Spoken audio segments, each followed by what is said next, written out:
I'm from the Same place as trap music, this that first react music. They can't hold me back, I'm feeling good cause I'm black music. Can't nobody touch.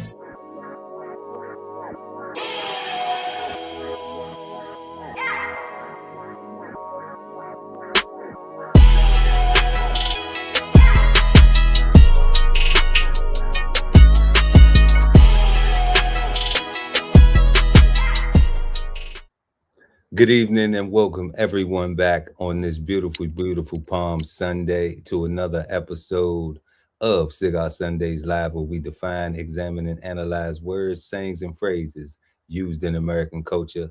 And tonight we will be smoking on U.S. slavery, reparation. So grab your thinking caps and get ready to smoke on words with two big nerds, myself, Chef Earl Pearl at DBCHEFTV, and the God, Ali Dawood L and BK Soul Farm. And we are the Cigarden Panel. Peace, God. How you feeling? Peace, God. Yo, I'm good, man. Like life is good. This is we said this is Palm Sunday. Palm Sunday, you know, this the day when Jesus made his entry into Jerusalem, and then they slaughtered him. Some people was plotting like, here he come. Here you go. What day we gonna get him? What day we gonna get him? How about Palm Sunday? Let's get them on Palm Sunday. You know, that's good. Nah, that's what's up. Nah, everything been going good, God. Like everything on the farm is moving.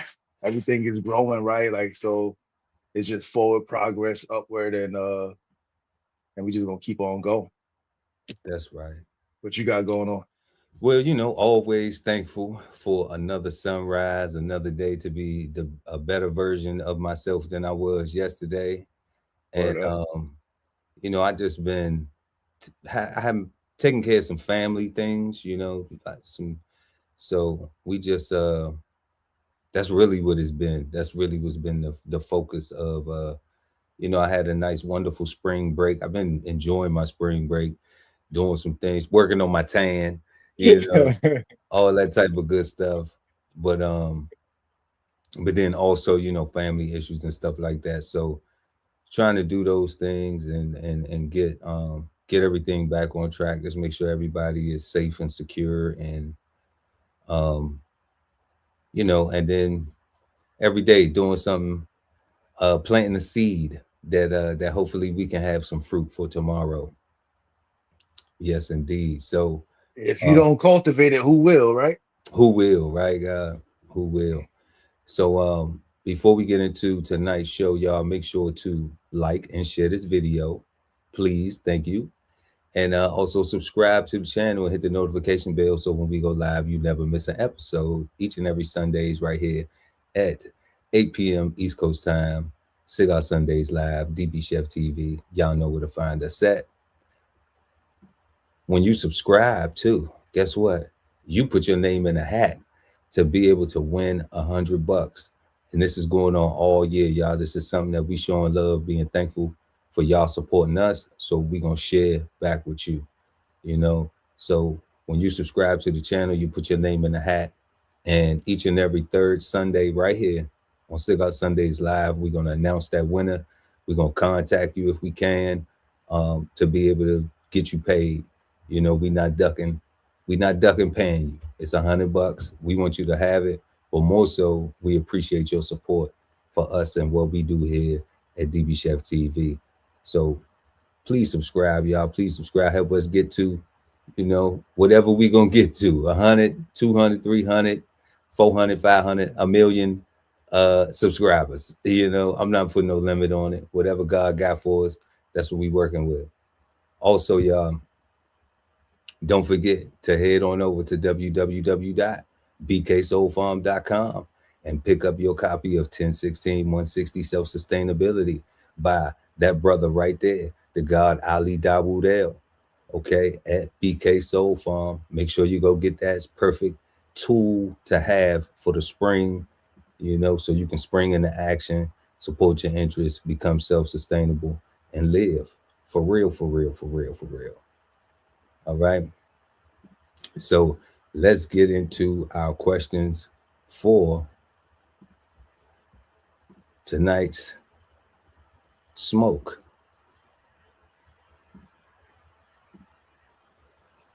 So Our first question of the evening: what do you think of when you hear the words U.S. slavery reparations?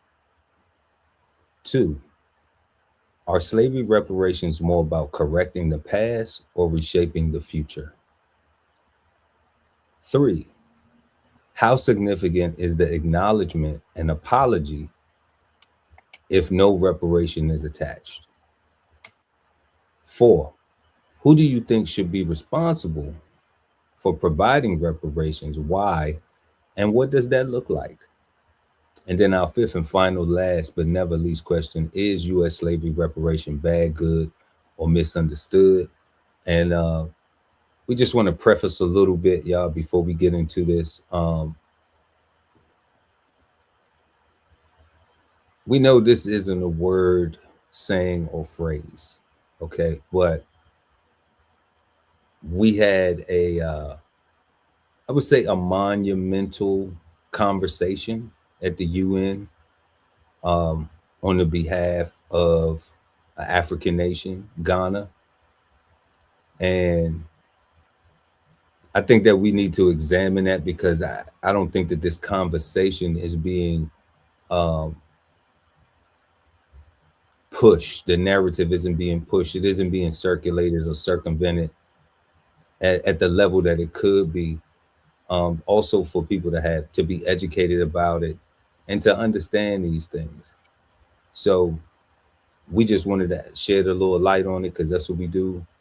And and then we also want to exchange insights with you, and and get your take on it too. So we got a couple comments right here. Shout out to Sean McCray 4725 right there. Already popping it off. 40 acres and a mule. As getting to some questions, correcting the past for reshaping us. Supreme significance upon the facts transpired against us. You know, we appreciate you, family. Look, slow down though. Shout out to Stubborn Craig in the building. Question at a time. You know, you got to stick around to the end to find out if we think it's bad, good, or misunderstood. So please, we encourage those, and we're gonna incorporate you in our show, just as we do with your comments. Thank you so much for that, and we definitely are going to get into these questions, and um, would like to hear your thoughts on the things that we're saying, the things that we watching this evening, because we got some videos we're gonna jump into. So, like we say, grab your thinking caps, grab your smoke, because this one might be you might have to smoke this whole cigar right here. Okay, it's gonna be a while, so you may need a little drink or something, some snacks. Get comfortable, all right. And we're gonna go ahead and talk to the guy Ali Dawoodale at BK Soul Farm about our first question. What do you think of when you hear the words U.S. slavery reparations? Please, God. Peace, God. So honestly, I think a lot. Um, the very first thing I think about is long overdue. The second thing I think of is obviously cut the check, right? The third thing I think of is it's never gonna happen, right? The apology or the check. And I say that because there's too many people here that's taking advantage of all that is America, in spite of all that made America, right? So to ask people who are coming here looking for freedom, um, to repair the people that created this country to make it so that you can get here, I find that to be I think it's more difficult for the foreigners to say, you know what, we're gonna step aside than it is for the actual descendants of the slave masters and their friends. Because not everybody was slave masters, right? That's what they keep telling us. Um, I think that really and truly, I think it's needed though, right? Like it's one of those things where um as long as you keep kicking the can down the road, you will never address it, right? You will never address the content, what's inside. You'll never drink it if it's drinkable. You'll never take the money out if there's cash in the can. Like you'll never do anything with that can, but keep kicking it down the road. And you'll spend your whole life just kicking a can. And that doesn't seem productive to me at all, right? When I think reparations, I think about all of my ancestors that I known to live long lives here in America. And I think about their stories and their lives and what they had to endure, just them themselves. And then I take it a step further and I think about their parents, right? And what they experienced because, like I said, I knew my great grandmother. I think about what she might have went through, and based off her stories and what she told me, then I look at history and I'm like, damn. So if I could see my grandmother and my great grandmother, and I know what they went through, um, repair is due, right? Repair is necessary. Um, at the same time, it's like I said, you got so many people coming over here, it just makes it hard, right? So I definitely think is needed. I think it's something that is more than just money, right? It's how much more, I'm not really sure. Like that would have to be a whole conversation in itself. Like we have to build on that because But we are. That's one of our questions. yeah, right. That's question number four. Oh, Fourth. so I need to slow Number down. number fourth. No, but these are but but what you what you think of when you hear it, Yeah, and you think of it's more than just money and it looks so certain way, and yeah, we want to hear what you think it looked like, God, in your world, yeah, because everybody has, we want to know what everybody thinks about it in their world, because correct. And we prefacing U.S. slavery reparations, right? And I think that's pivotal, right? Because I only think about my people here. I don't think about us no place else. I don't think about my cousins or anybody else that might be someplace else. I'm saying that they got to fight over there, that they got to fight. And if they want my help, they need to call me and I'll come over there and help them fight. But that is their fight to fight over there. And this is mine to fight over here. Um, so I do appreciate that, right? Because I know right now the conversation in the world is not necessarily US reparations, but world reparations. I'm gonna come back to that though. I got a question for that. It's not, it's, I shouldn't do it Yeah. right now though, but I'm gonna come back to what you said. So remember what you said. I'm gonna write it down though, because Yeah, you write it said, down because because you said, because you said, I'll be flowing. yeah, right, because you said, because what you said was, I'm gonna remind you what you said was, Yeah, you know, about here, yeah. about here, and not so much about what other black people got going on in their countries. Oh You yeah. know, Oh yeah. and I can talk about that. Yeah. yeah, and that is, I have a question Yeah. from this whole thing that surrounds that idea, you Yeah. know, because and you know what, we on it, man. Why not? So Let's go. Let's go. so so so it's not a pushback on that. It's just a perspective that I thought about, because I've had that feeling, that mindset to that, you know. But there's a saying that that we have in Black American culture and African American culture, that they never came. Ain't nobody send no slave ships back for us. Ain't nobody came and claimed and tried to get us, and say, give us our people back. There's this mindsets that pro- proliferates through the Black community, and that mindset. But with this thing at the UN and Ghana and the other African nations that supported this this referendum, that brought it to the UN to say, hey, we want to bring this issue up. Does that now negate does that now discount that statement? Does that now make that statement not true? Because My statement? No, not your statement. That mindset of we got our own thing to fight.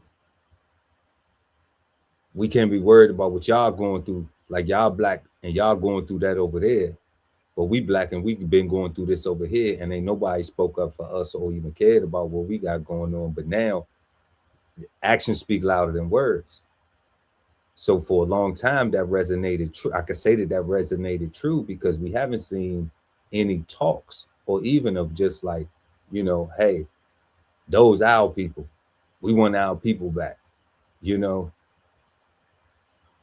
Pushing the conversation of y'all need to acknowledge that this happened and that y'all came over here, y'all, you know, raped, pillaged, bribed, thrived, and everything, you know, off of our and people, everything. You know. So now we see African nations, we see nations from and respectfully, I'll say the continent, even though they represent themselves as Africa, okay, making more noise about trying to get black folks in America some repair than any of these any groups, not knocking them, because I ain't did nothing to come help y'all step up y'all game, but I had the same mindset as y'all. Like I'm busy pulling my own bootstraps up, you know. So we're lacking something here. And now we see that Ghana, that some African nations are saying, hey, you know, we want to acknowledge this. We think that this was the most heinous crime on the planet that ever happened. So does that now allow us to say, okay, we can take on, now we have people to unite with. Now we can culturally we can say, okay, you know, okay, our brothers and sisters in Ghana. You want to hear my heart, God? I want to exchange the insight, God. You know, yo, so I'm gonna be honest with you. I don't know fully or really anything what happened at the UN or with the Ghanaians, other than a little snippet that I might have seen, and I 100% didn't really watch it. Right? Okay, well, we're gonna watch it tonight. We got it. I got you covered. I got you covered. But to answer your question, just based off the strength of coming off the top of my dome, I'm saying that that's cute. And Ghana and every other African country over there needs to write the first check. Right? If you're saying so we need Ghana need to write the first check. Yo, where is the what is it called? The Cape of No Return or the Gate of No Return, or it's in Ghana. It's in Ghana. Yeah. Right. Where they had the church right above us and all that stuff. And that's what they say, right? So so while it's cool, you tell me I get to come back as long as I'm a doctor, lawyer, engineer, somebody professional that can make your country more Americanized. That's cool. But if we talking about repair, right, then you need to tell me you sorry. You need to tell me and everybody else that you helped participate with in this situation, fix it. Because what I'm saying is Ghana and Africa, all the other African countries, to me, are no different than any other brother or sister out there selling crack, selling heroin, pushing poison in our community, right? If you are participating in a downfall, you don't get to stand there and sound righteous and talk the good talk, especially since you've been ignoring my cries this whole damn time. And now that you have a voice, you don't want to speak for me. You want to speak for who exactly? I don't know. Okay, right? Okay. Real quick though. What did they do? What part of that, what you were saying? because I may know, I may not know, but I think I know, but I'd rather ask you so we can know, be on the same frequency. I What did really they don't do? know. What I did they really do that was complicit? Because you just say they were selling, you know, so I'm assuming yawns and dog I'm a food. So it's like, yeah, so I'm you assuming know, that the port or the Cape being there meant that the country was complicit in whatever European nation coming over and selling whoever they need to sell, right? So I don't think that port was in there. some way they were complicit. That's what you're saying. In some, you saying they weren't being forced to have that, to I'm have those, saying, to I'm have those saying churches, to have the gates of no, the gate of no return, the door of no return. You saying they weren't being forced. They also weren't being under oppression. the And we don't narrative, know that. And we we don't don't know know that. that. The only thing we know is the narrative, right? And the narrative says that Africans sold other Africans. That's the story. That's the story, right? I don't know if that's true or But not. but that's the story that we getting from colonial and, context. and all of the continent is colonized. So that's what I'm saying. They may have been colonized then, Still today. and they lost their revolt. You know, they lost. So they didn't really have no choice but to go with the flow. Kind of like, you know, I ask people now when we be like, you know, when they be like, but look at the Black Wall Streets and look at this and all that we had and all of these thriving economic things. But and I'm like, so are we defeated? Can we not do it again? You know, Answer to those questions is no, we're not defeated. Yes, we can do those again. Because those are real. right? All right. So they are accomplishments, things that we accomplished. This is again, that's why I equated it to dope boys and people pushing poison in our communities and people pimping and prostituting our young girls and our young boys. Like again, that's the narrative, right? I wasn't around back then. I don't know what exactly happened, Yeah, yeah. right? I But don't know that. What I do know is the door of no return is there. I don't know why it's there. I know it is there, and I can only imagine that if it is, Ghana, and plus didn't they come out and say that they apologized a long time ago, and that's why they opened the doors to all of the diaspora to come back, and we can come back. Like I said, as long as we doctors and okay, lawyers. so then they may have not, and I don't know that we have to do the research on that guy. If they It's all research. It's all I gotta right, do research and all of it. Yeah, if they did apologize, this is the if, and I hate these ifs, but if they did, I think they did. that is the start, you know, like Yeah, the actions comes after you apologize, right? no, but what I'm saying though, God, like personally, instead of Ghana, yes, Ghana apologized. I don't know who all was involved, but I But that's think Ghana, enough. But that's enough for our case for them to bring it to the not for UN. me, not for me, because I'm saying if it's all about repair, and I'm talking about fixing a problem, and we got to fix our minds, right? Everybody, any other African nation that was complicit in whatever the transatlantic slave trade was, wherever that was, Ghana need to go talk to all of them, and they all need to apologize too, so we can know, so that we can, because once we can get past, all right, my brother hurt me, but my brother apologized to me, and I want to move forward. My brother, once we get past that, right, and you're not hiding your hand of the hurt that you caused to me, and we can actually really get past it because we want to move past it, then we can actually do that.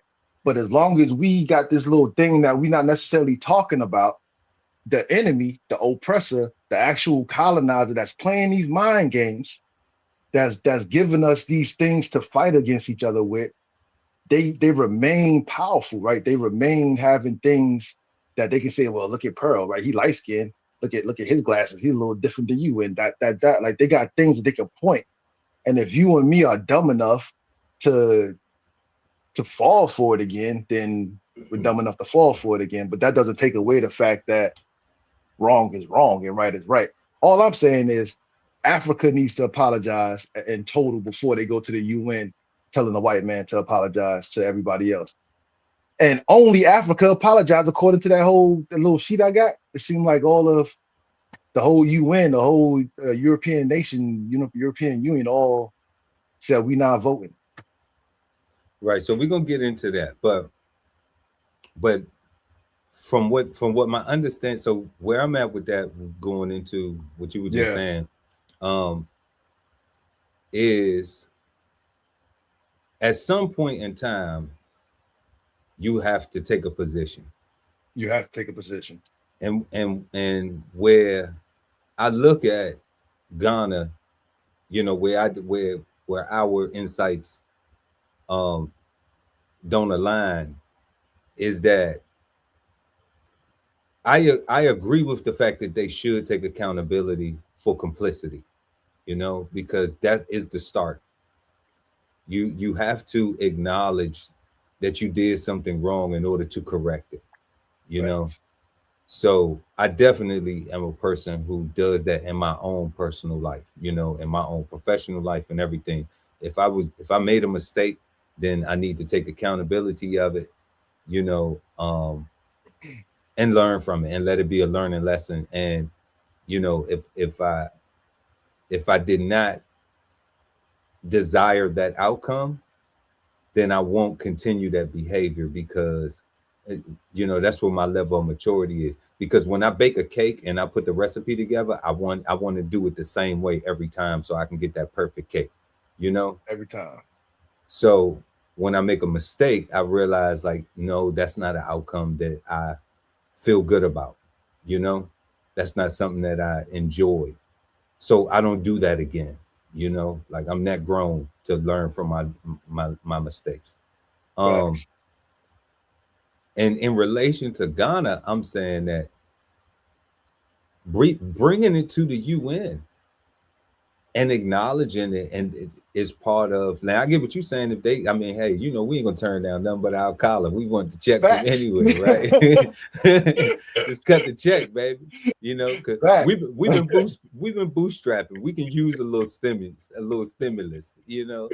So so I understand that, but I'm like, at the same time, like, they're trying to bring the conversation to a place where it can get some global attention, where it can be heard at this level, even if it's a fail, which I think it was a fail, because a resolution is not law at the UN. Yeah, That's so what I'm saying. That's what I'm saying. so it's not law at the UN. Like, we study a little, a Like little law and a little, I like it. right. So, like, we don't have no problem. We use our Google resources and Siri, Real and talk. like, when we need to, like, when it's you know Like, what so they talk about. so we understand that, and it's not law. And I seen them come in, we're gonna talk about it because we're gonna play the video.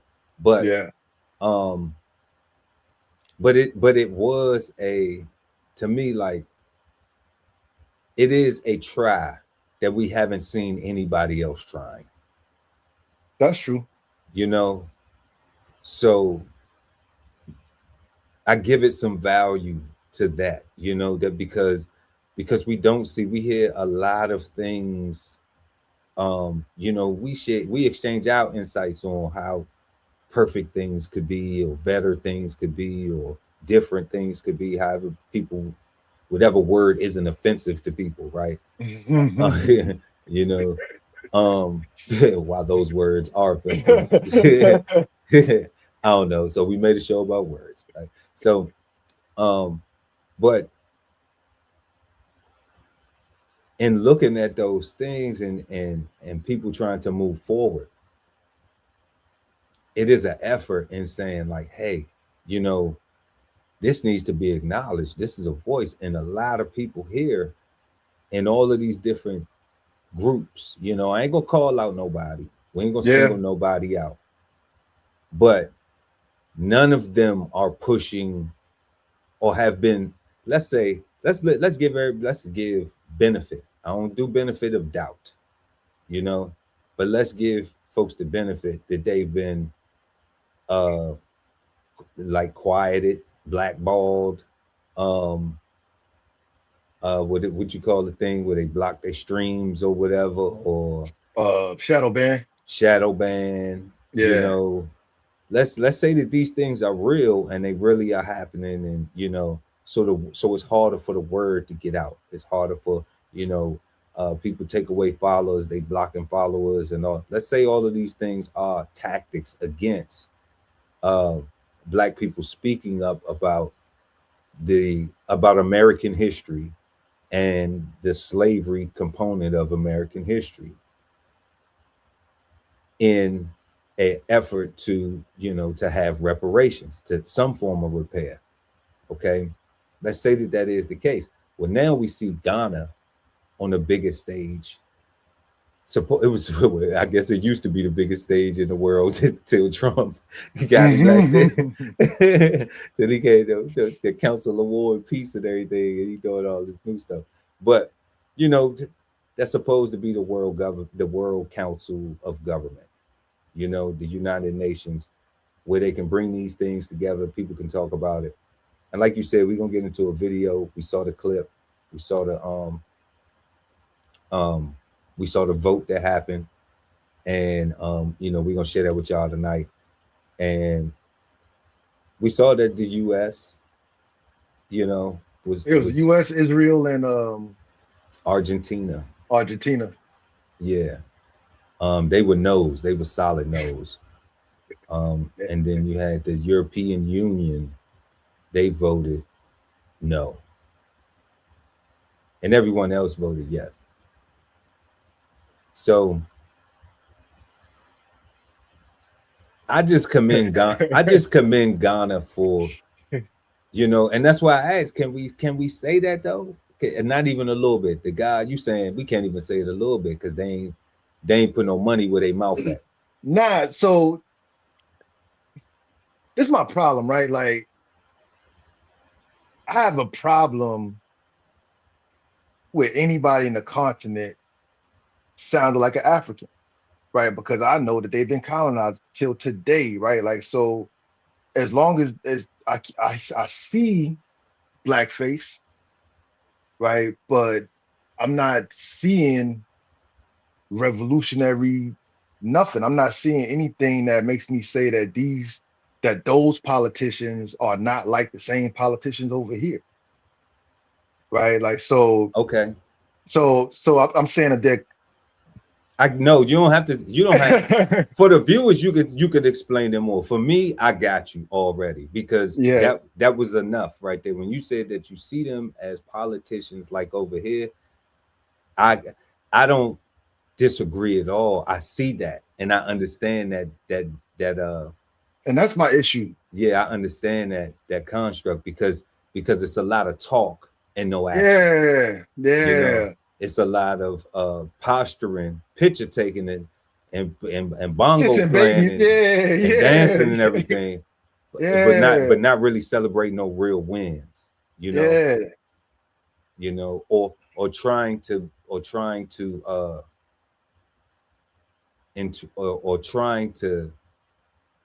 trying to facilitate a win, a false win, you know, and not have a follow through. Yeah, know? like it's Like just it's no follow through. So they seem like Western politicians in Africa. It's how it's how I see them and how I hear them. yeah. So The especially when political class, yeah, the political, not all of the continent, just the political people. class, yeah, the political Yeah. elite.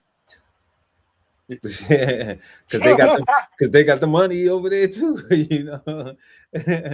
I am political, you know what I'm saying? You know, my third cousin is the ambassador, is the, you know, owns the gold company or something like that. You know what I mean? So it's like, yeah, it's really functioning third world like that, you know. yeah, And that's and to say that means that, are we first world? Are we really first world anymore? And that's something to even look at, like, you know, because we're functioning as third world. So are we even, did people miss it when the US switched from a first world nation to a third world? And the only difference that we have from the third worlds is we have a stronger military. And that's really it. Kind of, we can defend ourselves. We can defend ourselves, right? We can defend ourselves. That's pretty much because we don't make nothing, right? Not We're heavily much. Not we're heavily much. dependent on a lot of things from a lot of people. Um, Yeah, I mean, China has become the world's manufacturer. You know. period. Yeah. Yeah. Don't matter if So you say Polo or Old Navy. It don't matter. whatever it is, you know. Hey, if it's DBCHEFTV, I'm trying to get me a factory over there too. You know, You know, I they mean, are the world's I would, factory. Why would I you would, not?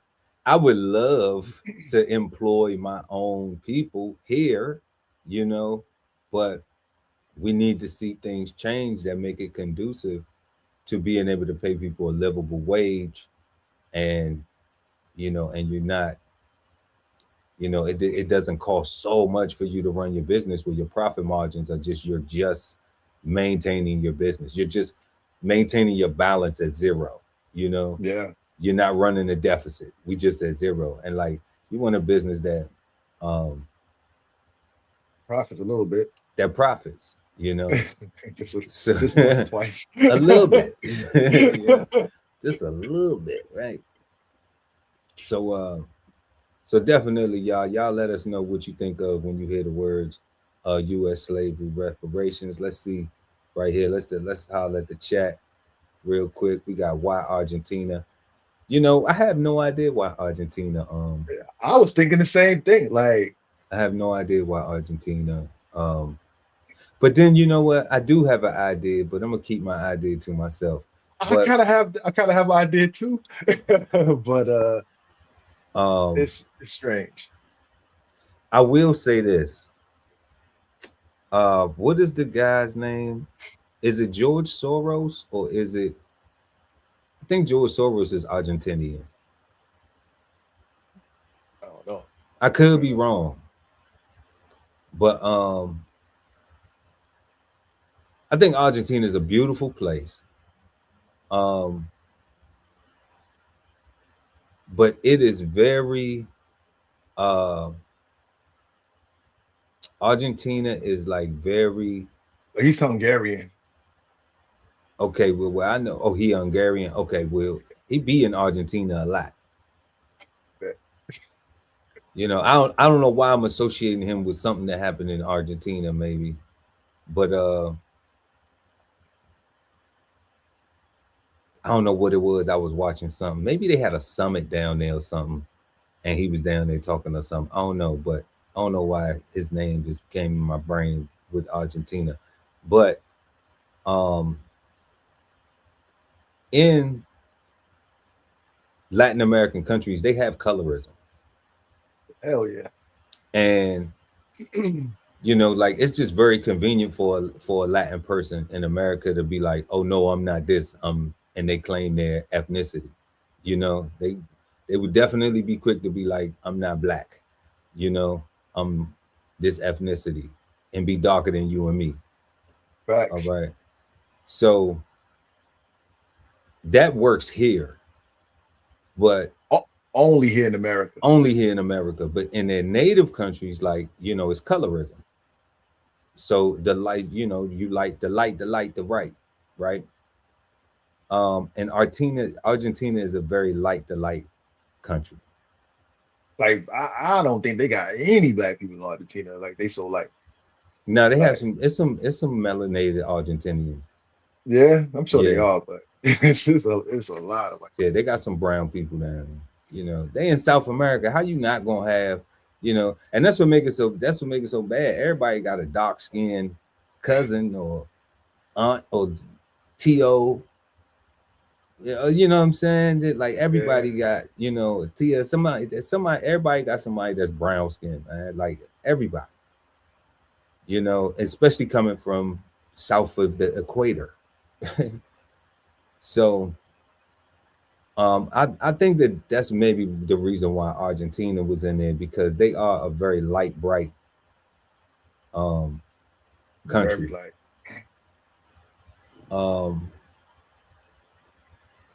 What else we got here? We got America itself is first world. I don't know. I don't think we first world anymore. Not the way You know, not the way politics are set up. I don't know. I don't know if I think we got to do a show on that whole first world, third world. I don't think I don't think I fully understand, other than what you said about the military. Like, I fully understand that, right? Like, when I think about other countries around the world and what makes them, in my opinion, soft or weak, is their inability to protect themselves, Right. right? They have to rely on a quote unquote big nation or big country, somebody with a big military, to protect them from another big country that has a big military, because they're not big enough. Well, I mean, even in that aspect, let's look at it. What if China says we will ship you nothing? What if we just wake up one morning and China says we will ship you nothing? Come get it. Come take it. Right? I mean, that stops a lot of stuff. I mean, right? That's Walmart, Home Depot, Home Goods. No, that's everything, Polo. God. Name it. That's your cell phone, that's your hat, That's, that's your glasses, that's your headphones, that's name it. everything. They said we'll give you nothing. That's everything. Like, look at everything that you own. That's is made where? Over there, right? In Like, China.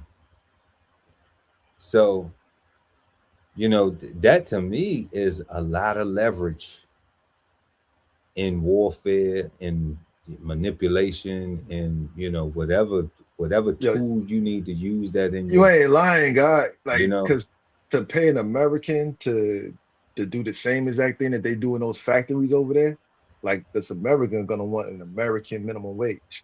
Easy. Which takes that $3 t-shirt easily to $20 before it's sold. Before it's Right. sold. Yeah. You know what I'm saying? Yeah. Like, you might get it at 15 for production, if you can get prison labor. If you can get prison labor, that's what I'm saying, right? And because even prisoners get paid. Yeah. Right. Just not a whole lot, right? Wow, that's a lot. That's scary. No, my brother, that's where we live. Not for nothing. That is kind of why I wrote the book, though, right? Because I was scared for real, so I did something about my fear. And that's why we have to do better, because we're gonna watch a video that shows, like, I'm not gonna spill it. Y'all can let us know what y'all think. Don't jump, God. I don't think you answered the question. What you hear when you think about reparations? You said a lot of the things. Word. Cut the check was at the top of my list. And that specifically was because, I've been pulling my bootstraps up for a long time. So, So, like, I have a therapist. I have a mental health therapist. I have somebody to talk to about that stuff, to help me cope with the world and wearing this skin and all of my experiences.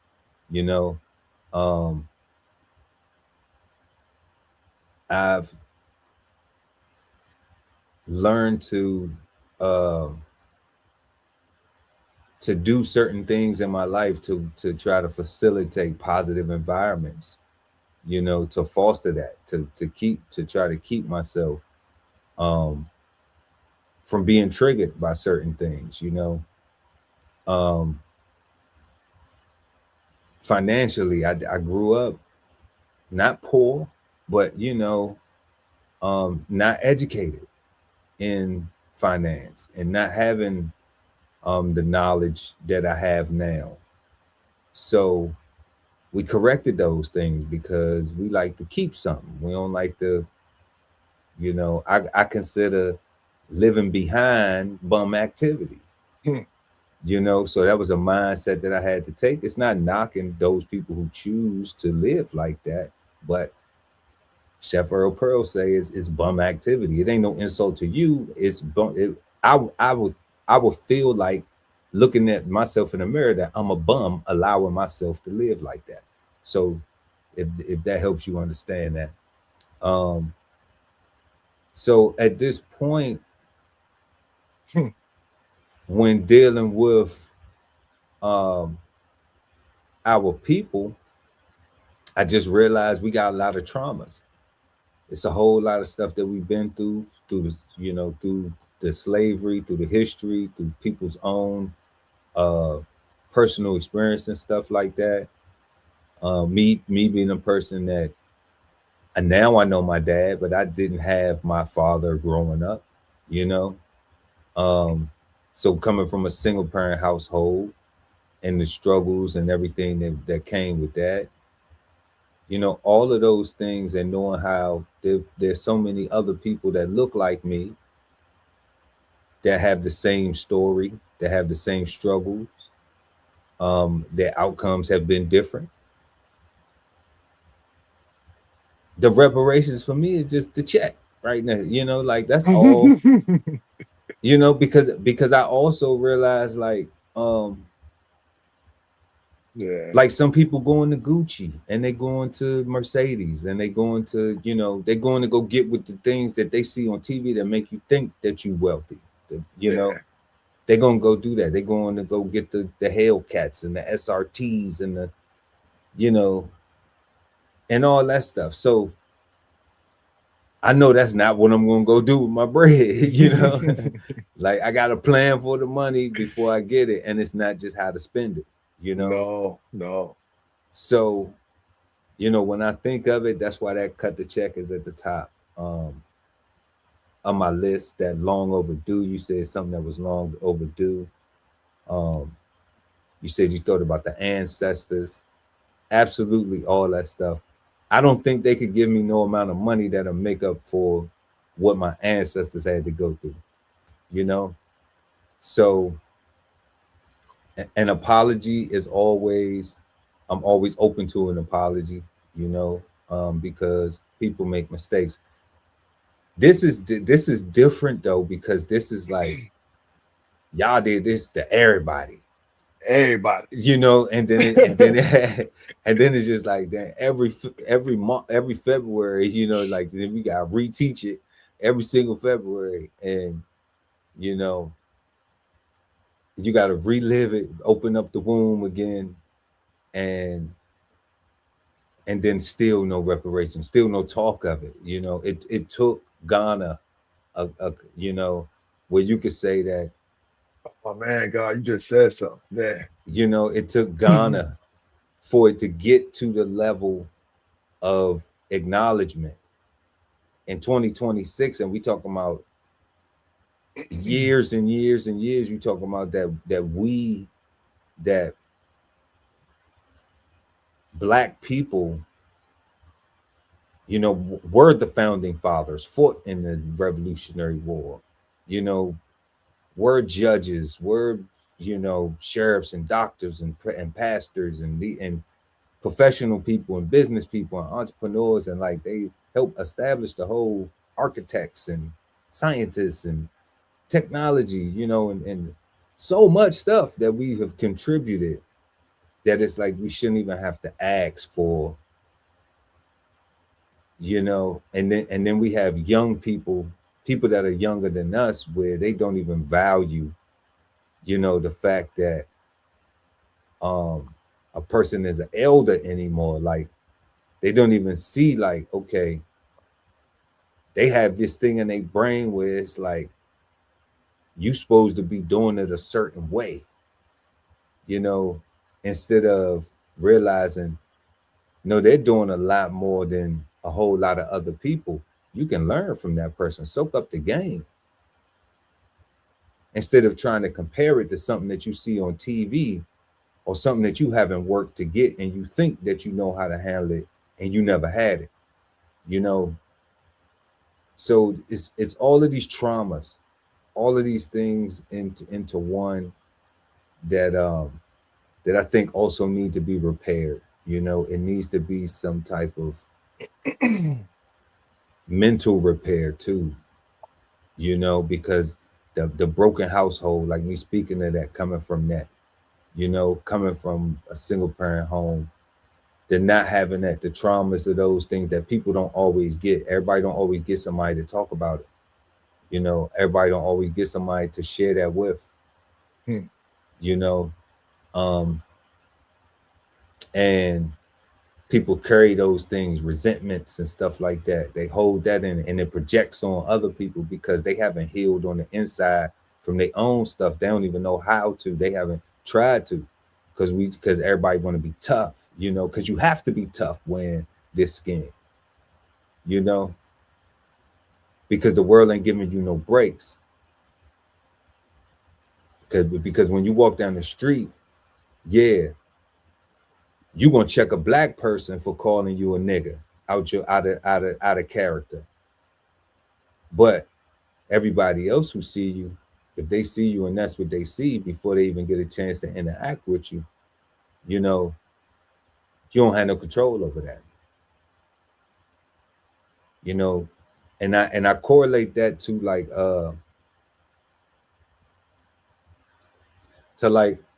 when I was riding through Brooklyn not too long ago, Hey. and I was in a part of Brooklyn that was Jewish, and I was like, damn, they got their own police. I had to, you know, my one of my aunts, it was in the hospital, and you know, went to go see her, and I was like, wow, this whole section is just like they had their own police and everything. Like, this is crazy. But then you see the people, right? And you see the stores and the shops, and you see the people and everything, and you like, everybody's Jewish here. And they even have a distinction. They got the hats on, you know, I don't want to disrespect y'all. I don't know what the hat called. You know, they got their scarves on. I ain't disrespecting y'all. I don't know what the scarf called, you know. But they got that on. Even the jits, even the younger, the youth, you know, they Mhm. have on their different. And it's like when you see that, you automatically say that's a Jewish kid, or there's a Jewish guy, you know. But we get, because we got the dreads, the colorful hair, the whatever, the you know the that's a nigga. So when you live in a place where it's like that's what you get, that's the first reaction, you know, and you have to live with that.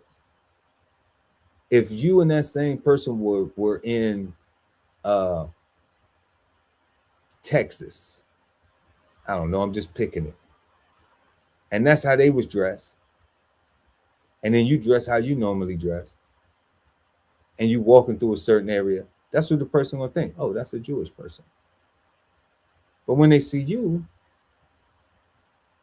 somebody may say, oh, that's a brother. Somebody may say, who's the black guy? But somebody gonna say, what that nigga doing? Somebody gonna say, who that nigga on that there? You see what I'm saying? So like, Yeah. you know, so understanding that like that's something that we all have to deal with. And that's why I don't talk, that's why I always say that, like, I'm not proud to be nobody's nigga. The ignorance that I tolerate is from my family and close friends that I've known for years and years and years. But new people, I'm not accepting ignorance.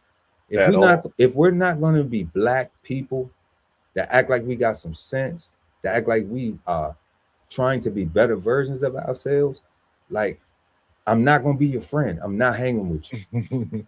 You know, I'm not gonna be cool with you. Like, I can be cordial, high and by, but that's it. You're not getting my time and energy, because I can't learn nothing from you, but how not to do something. And I already have enough things to study to learn what not to do, you know? So I need people that we gonna add on. It's gonna build, you know? Right. So reparations will help my build, you know, because I would get a check. Yo, you ain't lying, guys. you know, And you I would get a mouthful of gold teeth. I ain't gonna lie. you know. I mean, we're gonna do something with that too, but we not, Exactly. you know, we're gonna definitely invest in that area for sure. Because we need to make it, we need Man, to shore up, you know, the other stuff that has it counterparty risk. So we're it gonna ain't need to, it ain't all fashion. yeah, you know, it ain't all fast. It ain't all. Let me show you what I got. It's gonna be enough of black people trying to look what I bought, like the tax return thing. You know, people Yeah, got the tax return thing. or Look what or I the bought. stimulus. Yeah, Look what I bought with my tax return. Look what I bought with, yeah. you know, because now those things that now will cost you more, you know, to maintain, you know, because even if we got it, I think they could cut a reparation check for $50,000 and everybody will be straight. I I think think so too. I think they could lowball it, I do and it too. because 50,000 would be a lowball, okay. But I think if they gave everybody 50 grand, you know, I know some people that's gonna be broke in 2-3 months, easy. You said months, Yeah, 2-3 months. Yeah, easy. days, if not weeks. You know, Like, yo, God, how many people you don't know got their listening bonus, got their real listening bonus on Friday, didn't have it by Monday? How many people have you seen blow their whole real listening that's bonus crazy right over there. the week? I've seen it a lot. Yeah, They I blow seen a their couple people. they Not blow the their whole, whole not the whole thing. They keep about 2-3 bands, you know, but it's gone in a month or it's two. gone, God. They It's go gone in buy a a month or two, car and it's gone. and it's gone. Yeah, Yeah, no, yeah, you're right. yeah, and that's what I'm saying. Like 50,000 ain't no money.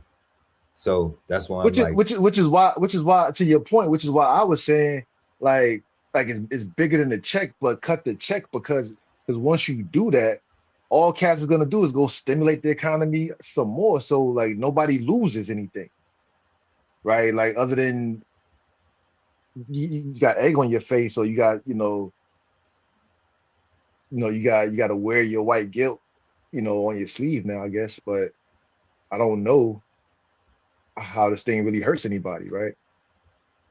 I'm But just yeah. saying, I'm just saying, like, you know, let's. Because I agree with you. You can lowball Cass, and Cass is so thirsty and so desirous of an But who apology. wears the white guilt though? Like, not all white people wear the white guilt, They don't. right? Only the guilty. Only the guilty. So that's why I'm like, okay, well, Only the guilty. Like, you can cut the check, you know, but it won't change anything in totality. You know, it's gonna help over here at hell yeah. DBCHEFTV, you know, And at BK Soul Farm is gonna help right? over It's gonna help, here. you It's know. gonna help. It's not life changing money, you know, No. but it helps.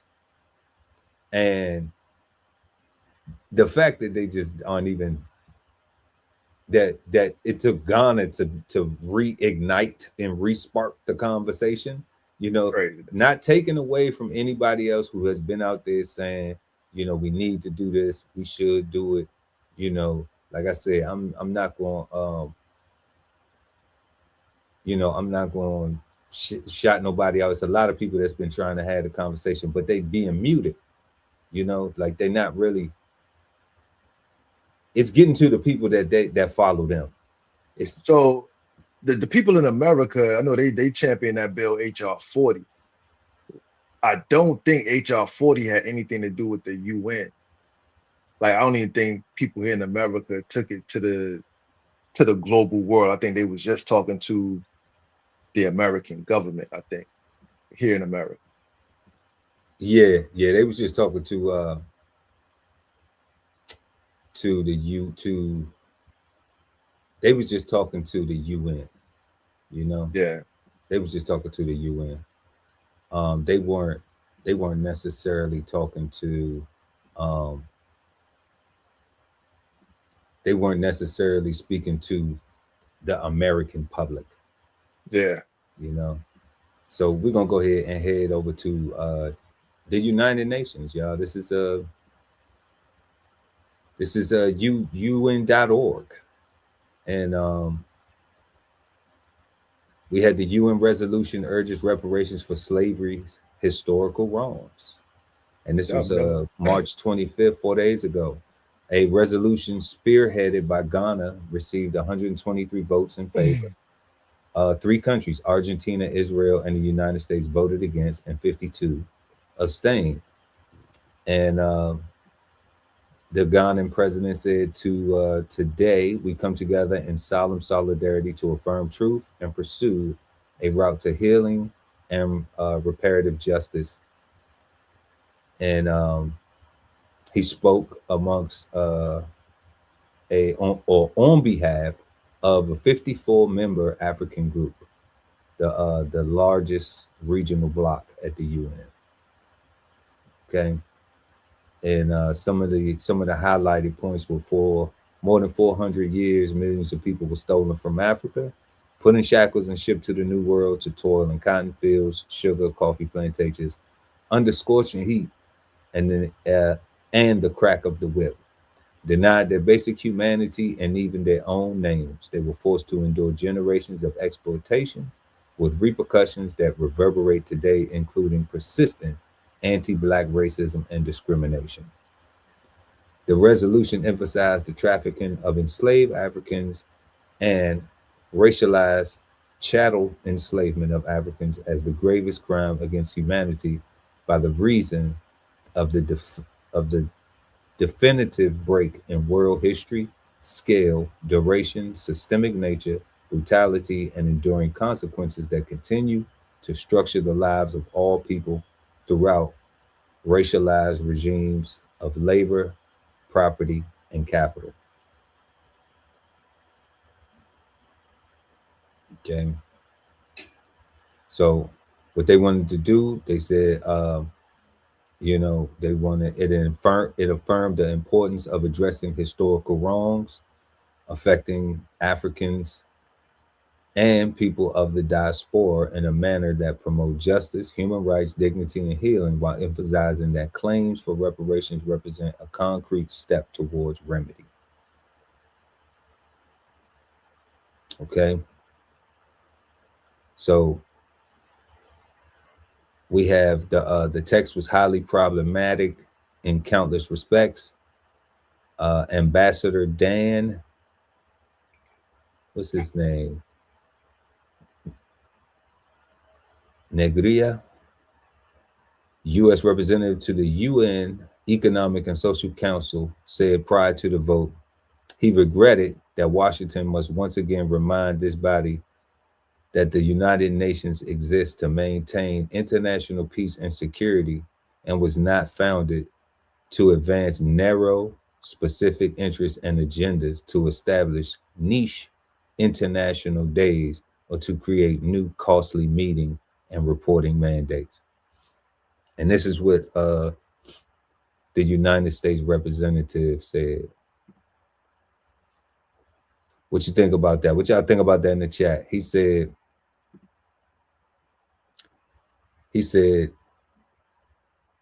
he regretted that Washington must once again remind them, the UN, that y'all job is to maintain international peace and security, not try to get these Black folks no reparations. That's what he said in a nutshell. Would you agree? I agree. That's what he said. I agree. We'll be back, y'all, right after this. Little intermission style, y'all. Make sure to smash that like button and subscribe to the channel so when we go live, you never miss an episode of Cigar Sundays Live. And tonight, y'all, we are smoking on U.S. slavery reparation. So let's go ahead and get back to the video that we was trying to show. A historic vote at the United Nations on slavery. Therefore, draft resolution A/80/L48 is adopted. The UN General Assembly has declared that slavery is the gravest crime against humanity, specifically the enslavement of some 12 million Africans and their descendants through the transatlantic slave trade. The resolution put forward by Ghana was harshly criticized by the United States, where tens of millions of descendants of enslaved Africans live today. We'll be talking about that later on. First, I want to hear the reaction from Ghana. DW correspondent Isaac Kaleji is in the Ghanaian capital, Accra. Isaac, good to see you. Thank you, Dave. So before we talk more about this historic vote at the UN, let's just look at what the resolution says. The resolution calls the transatlantic slave trade the gravest crime against humanity. It calls for UN member states to engage in dialogue on a full and formal apology and for reparations as a concrete step toward remedying historical wrongs. The resolution also urges the prompt and unhindered restitution of cultural items to their countries of origin. 123 countries voted in favor of the resolution. 3 voted against it, including the United States. 52 countries abstained, including the UK and all of the European Union. So, Isaac, let's start, though, with Ghana. How are people there reacting to the news? So a lot of people have been following this particular campaign for a long time, like 3 years ago, but this year, it has been intense and people have been following, and a lot of celebrations in terms of people being happy about the fact that eventually their president was able to lead this campaign and the UN has adopted this resolution. So the reaction has been positive. People have been happy about the development today. And Isaac, Ghana has been pushing for this resolution for a while now. Tell us more about what's behind that.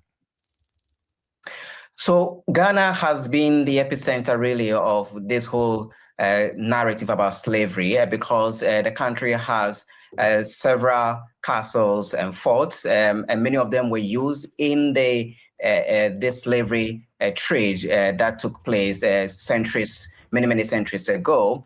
And across the country, in fact, we have 2 of the key castles, the Elmina Castle and also the Kepo Castles, where people always come to visit to see the devastation that took place because of slavery. And we've seen this edifice there and trying to remember exactly how our forefathers actually had to struggle and be taken along the oceans to other parts of the world as slaves. It's something that really keeps people thinking. And I think that this drive or campaign for reparative justice actually is anchored in that we see the remnants of this and we think that something ought to be done, especially even with the issue of securing formal apology from countries that really carried out this particular activity.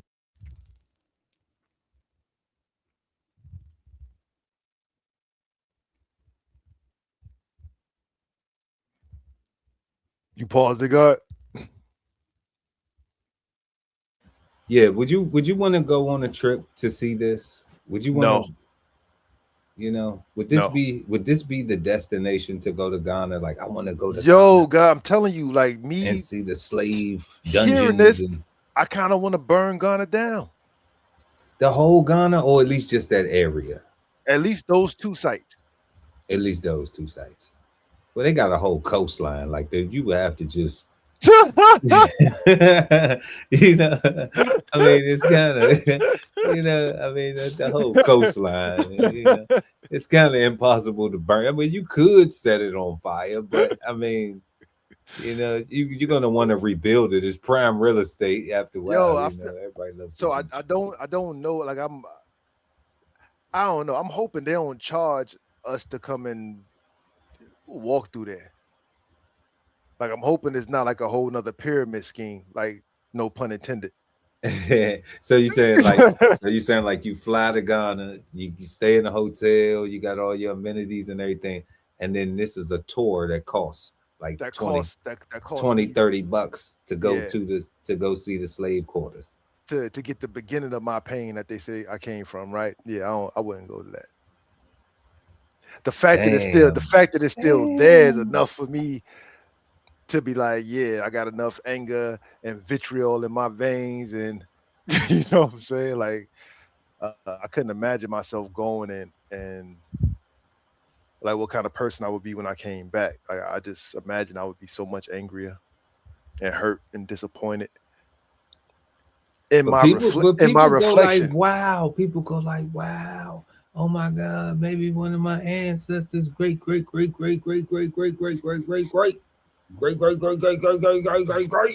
was up in here. You know, like that's crazy. I couldn't imagine paying for that though either. I couldn't imagine paying for that. God, like I wouldn't pay for that. I wouldn't pay for that either. Again, another pyramid scheme, right? Like I gotta go to the museums to see the stuff that you stole from me. I gotta pay it. Like, well, come on. And then I can't even take no pictures of stuff in here because you're saying I can't take pictures of my own stuff.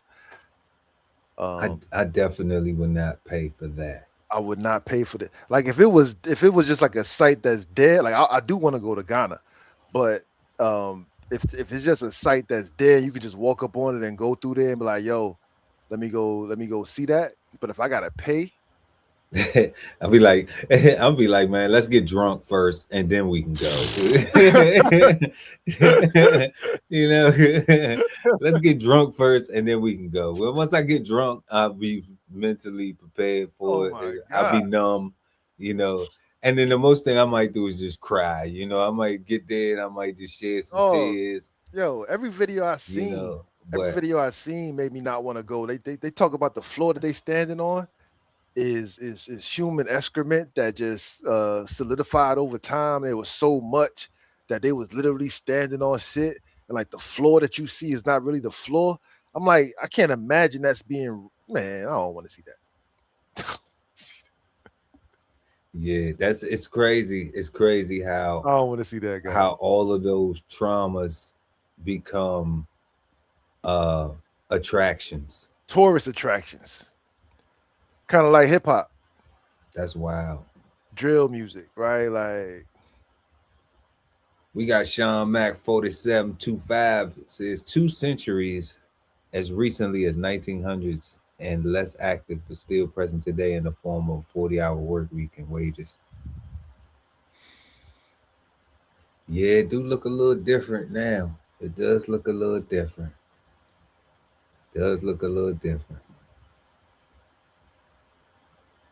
But you know, damn, I would not pay. I can imagine myself paying to see that. I couldn't pay for that. I couldn't pay for that, God. Like, I couldn't go to Ghana to go see that. Like, that couldn't be the reason I'm going to Ghana because I want to go. Like, let's go to Ghana. Like, God, come on, let's plan a husband and wives trip, and we're gonna go to Ghana and see all the places where they was shipping slaves off and locking them up. Oh, it sounds so romantic. And torturing them,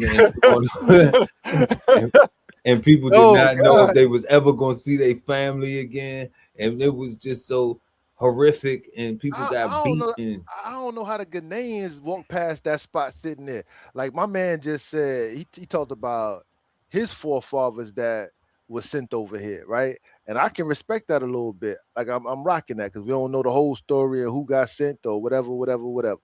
So I can rock with that. But everything in me is saying like I don't understand how I can still be there, right? Like especially if ain't no white people here to keep it running.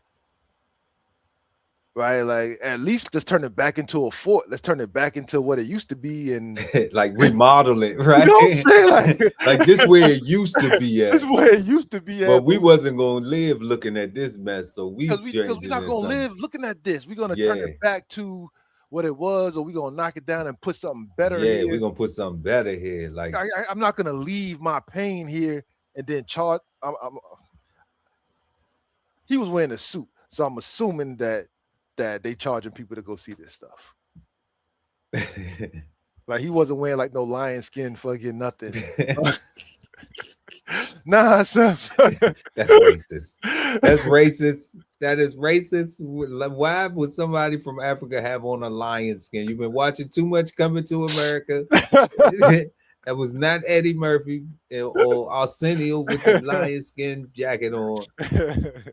The king of Zamunda, King Jaffe. Jaffa. Jaffa. You know what I'm saying? Like, He said he ain't had no lion jacket on. yo, my man. It yo, wasn't buddy. official because he ain't had no lion jacket on, son. He was wearing Stacey Adams. Like, come on, son. What's wrong with Stacey Adams, though? Nothing here in America. You say in America, right? But not in Africa. He brought him back. He brought him back. He brought him back. He brought him back with him. Yeah, nah. He got him off Amazon.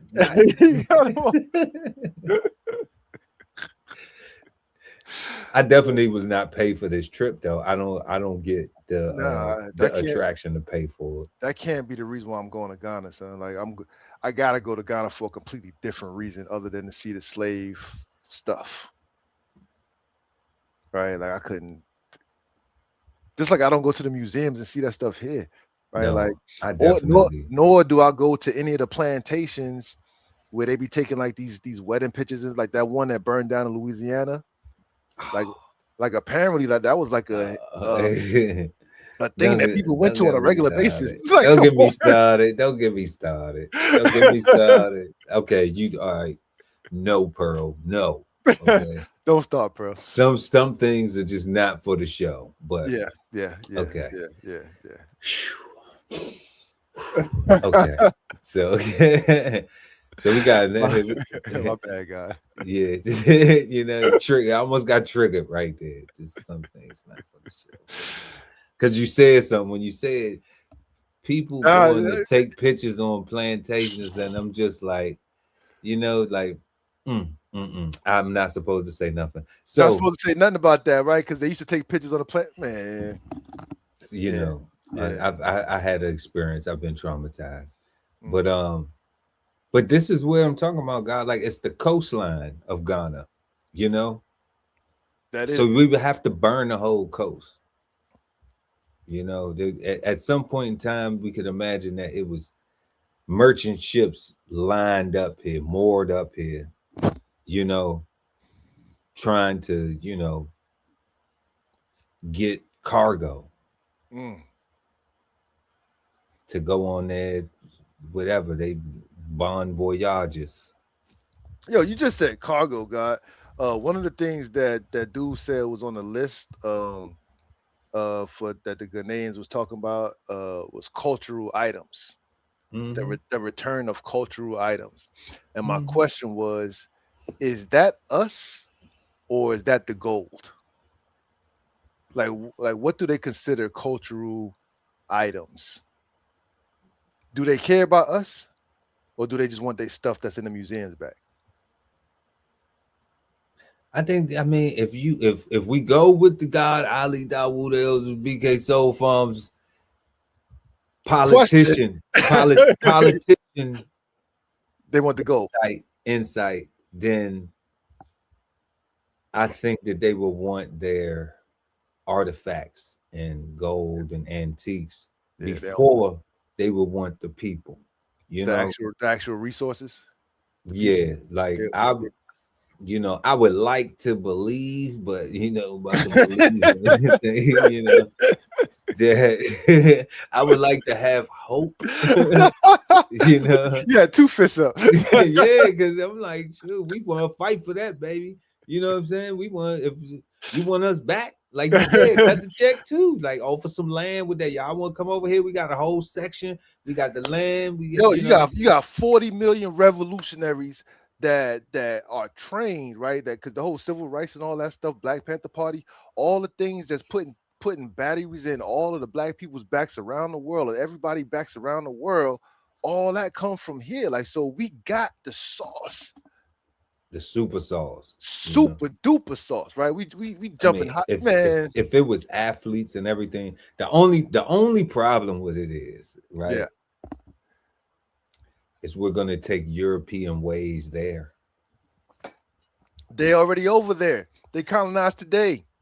But I'm saying it's still gonna be that's where the repair comes in. That's what I'm saying. It is more than just a check because, and that's why I said earlier it be because that's another thing I wanted to bring up. The guy said that the Ghanaians represented all 54 countries. That union. They said it was so. My understanding is Ghana was speaking for all 54 countries in Africa. Yes. And saying that I'm sorry. So is that essentially all of Africa apologizing to the whole diaspora? Is that all of Africa saying all the diaspora come back to Africa, any part of Africa, pick a spot, any spot? I mean, they would have to say that. That's a big reach. You know, I mean, because if that's he's a way to interpret it, but they didn't say that though. If he's representing all of Africa to talk about we saying that reparations is the greatest crime in humanity, I would and Ghana has a come back home policy, I would imagine, since we're talking about repair, that the whole continent will want everybody back and let us fill up the continent and make our resources go where they best fit.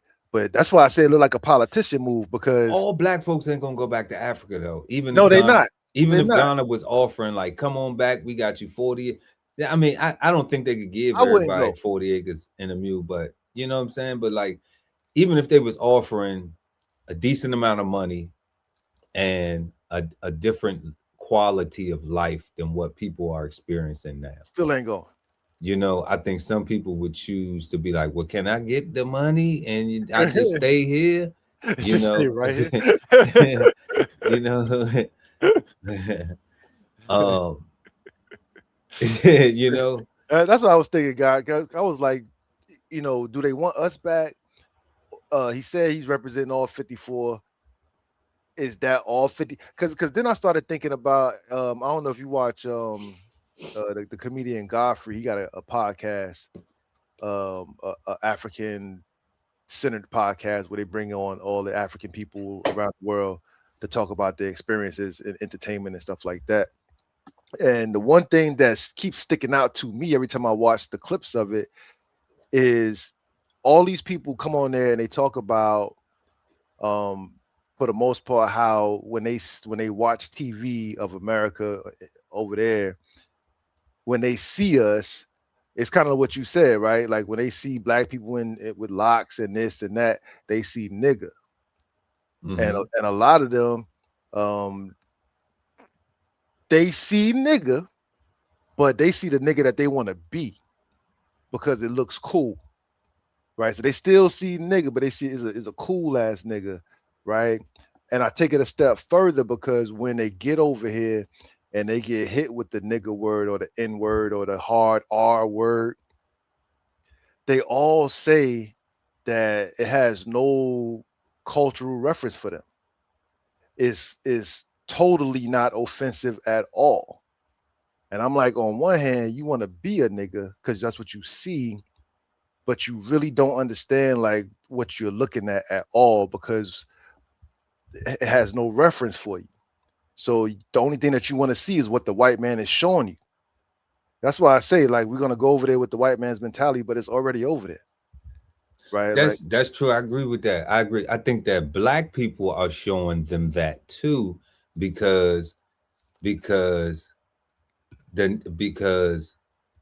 black people less likely get offended by a black person calling them a nigga than they do a white person.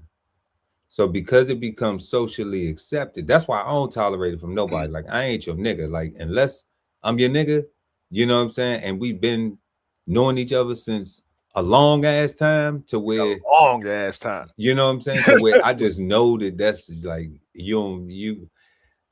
I may not have never called you a nigga. I may always be like, bro, cuz, whatever, you know, or like, dude, you tripping or something like that. I may have never used that word with you at all, right? Yeah. But I know that that's what you do. So if we don't have that history, then you hitting me. Yeah, like, you know, then you trying to do what they tried to do to what they trying to do with it. Correct. You know, you trying to defamate me, you trying to belittle me, you trying to make me not feel like I'm not a black man accomplished who done came through some things, who That has part. established myself as being a productive member of society that other black people can look at and say, I want something, I want to role model myself or model myself after something that this person have. And I done done that and have white friends that have thought that. So that's why I ain't accepting nobody calling me no nigga. You know what I'm saying? Like, I ain't proud of that. That's why I go out of my way to make sure that I address people that I care about and not use that, because we have a vocabulary. Plus, I remember older people. You know, I could say this. I could say honestly that I do not remember my granddaddy using the word nigga. Okay? I do not recall him doing it. Now, I could talk to my aunts, I could talk to my uncles, I could talk to some of my cousins who are older. And they may proudly be like, well, yeah, he did, blah, blah, blah, and this, right? But I don't have that. So he might have did it around y'all. I don't have that either, God. But then he realized that he did something wrong with y'all, because parents become better parents when they have more children and when they had grandchildren. Everything is different. Everything is different. You ain't lied about And that. I'm not a parent, and I know that. You know what I'm saying? But I'm a child, and I have a child experience. So I know the difference. I got a mama and a grandmama and a granddaddy. You know what I'm saying? Rest his soul. You know? So when I look at that, it's like we have these norms. And that same African that comes across, or this same other black person that comes across, yeah, they'll conveniently use it because, like you said, everybody want to be a nigga, but don't nobody want to be a nigga. Nobody want to be a nigga. You know, because it's cool, because there's no standard set. There's no definition that is no. Like we need to be better than that. People have taken the word and just use it so casually and and don't even care about that this is where that started. Yeah. You know, that right here on this coastline is one of the places where that started. The whole defamation and degradation of a people. That beautiful coastline. You know, that look good. That look like somewhere we want to go and throw some lobsters on the grill. Hell yeah, right there, God. Like, pop some drinks, open up some coconuts, right there. pour some drinks in. Now I will go to Ghana to do that. I'll go to Ghana and do that, but I ain't going. I ain't going to go see no slave for it. I ain't going to go do the slave thing. Nah, because like you said, I already be feeling like I don't, you know. See, I be having these real stories because we travel, we do stuff, right? So like travel, we do you know, stuff. Yeah. And my wife's parents wanted to go to DC to go to the African History Museum. So I went, but I went to DC with them, but I didn't go to the museum. I just did, you know, and they had a good time. They enjoyed, you know, I didn't mind chauffeuring them and going to eat and having fun and stuff, but just going to the museum wasn't something that I wanted to do. I wasn't, you know, I just didn't want to go. I'm like, man, like I'm gonna go in there and my depression is gonna kick in. It's gonna rise, bro. Like it's gonna, you go, know, like I'm gonna get sad. I'm gonna be so sad because all of this is a history that has continued, and then there hasn't been no apology. No, you know, nothing. And I always say, you know, God, like the worst type of people is a person that won't apologize. Even if they know they're wrong, especially even if they know they're wrong. Like, you know, that means that they intentionally want to hurt or they intentionally want to antagonize, you know, because they don't look at what they're doing as wrong. They want to justify it. And that's what USA is doing with saying the things that the UN ambassador said. you know, that the U.S. ambassador to the UN, saying like, look, y'all ain't even supposed to be talking about no reparations and this, that, and the third. Y'all supposed to be talking about some other stuff. So it's like they're not going to apologize for it. They don't care. They don't. Nah, the U.S. said that they're not apologizing for something that was legal. That was legal, right? Oh, you know what's crazy about that guy? Like this, and they made the law. Right? Not it's two parts, right? One, they made the law, and two, that shows you that they don't see us as humans today, because all we're talking about is human trafficking, right? And human trafficking has always been illegal, right? Like it's never, no, it wasn't. No, it wasn't. No, it has not always been illegal. It was illegal after slavery. Nah, God, like I'm saying, they wasn't considering us humans when they was moving us around. Like we was cargo. Like that's how they getting around it. Like they not looking at our situation because the law didn't say that they were humans. The law didn't say that they was humans. The law said that they so we taking it to the Supreme Court now, right? So that's where that argument would be at, right? That's where that argument would be at, I think, right? Because or whatever the world court is, we're at the UN. Yeah. You know, so it's like, okay, well, because and they're saying by law they were cargo, they weren't people. So so human trafficking is illegal, but merchant traffic and cargo is not. And that's the rub right there. And we had our rules set, we had our laws, our international law set, right? So those were the rules of the road. So we can't be held accountable. We can't be held, even though we made the rules. And we made the rules, and we ran the racket. And we still making the rules today. You know, so crazy. Yeah. So it's just like crazy. This guy, like why would I go to Ghana to go see these slave force, bro? And I can't imagine coming back and not taking out like the first person I seen that did look like me. Like I like just the conversation is. That's triggering. A lot of rage. That's a lot of build like up. The conversation is triggering, and I just can't imagine. I'm just imagining all the people on the airplane that don't look like us, that want to have pleasant conversations with us on our way over to Ghana, talking about all the things we're gonna go see, right? And I can't think about I can imagine the conversation. Oh, did you go see Amina, the fort and the slave fort? How did they make you feel? So let me tell you this story. So as a child. I got to go to the Smithsonian African American Museum, Black History Museum. That's what it was called then, before they changed it to the African American. It was just this Smithsonian Black History Museum. So I got to take a trip up the road. We went and everything. And when you go in there, you know, you see a lot of pictures and you see shackles and stuff like that, you know. And I remember a teacher said to me, like, see, when you, because I was a knucklehead as a kid. You know, I almost didn't even get to go on that field trip because I had, you know, wouldn't. You know, you got in school, you got to be good during the week for you could go to the field trip, and you got to get enough stars. You know what I'm saying? And I just did. I didn't want to compete for the stars. You know, I was just like, man, I don't give a shit about these stars. What is it? It ain't gonna do nothing. You know, get you on a field trip though.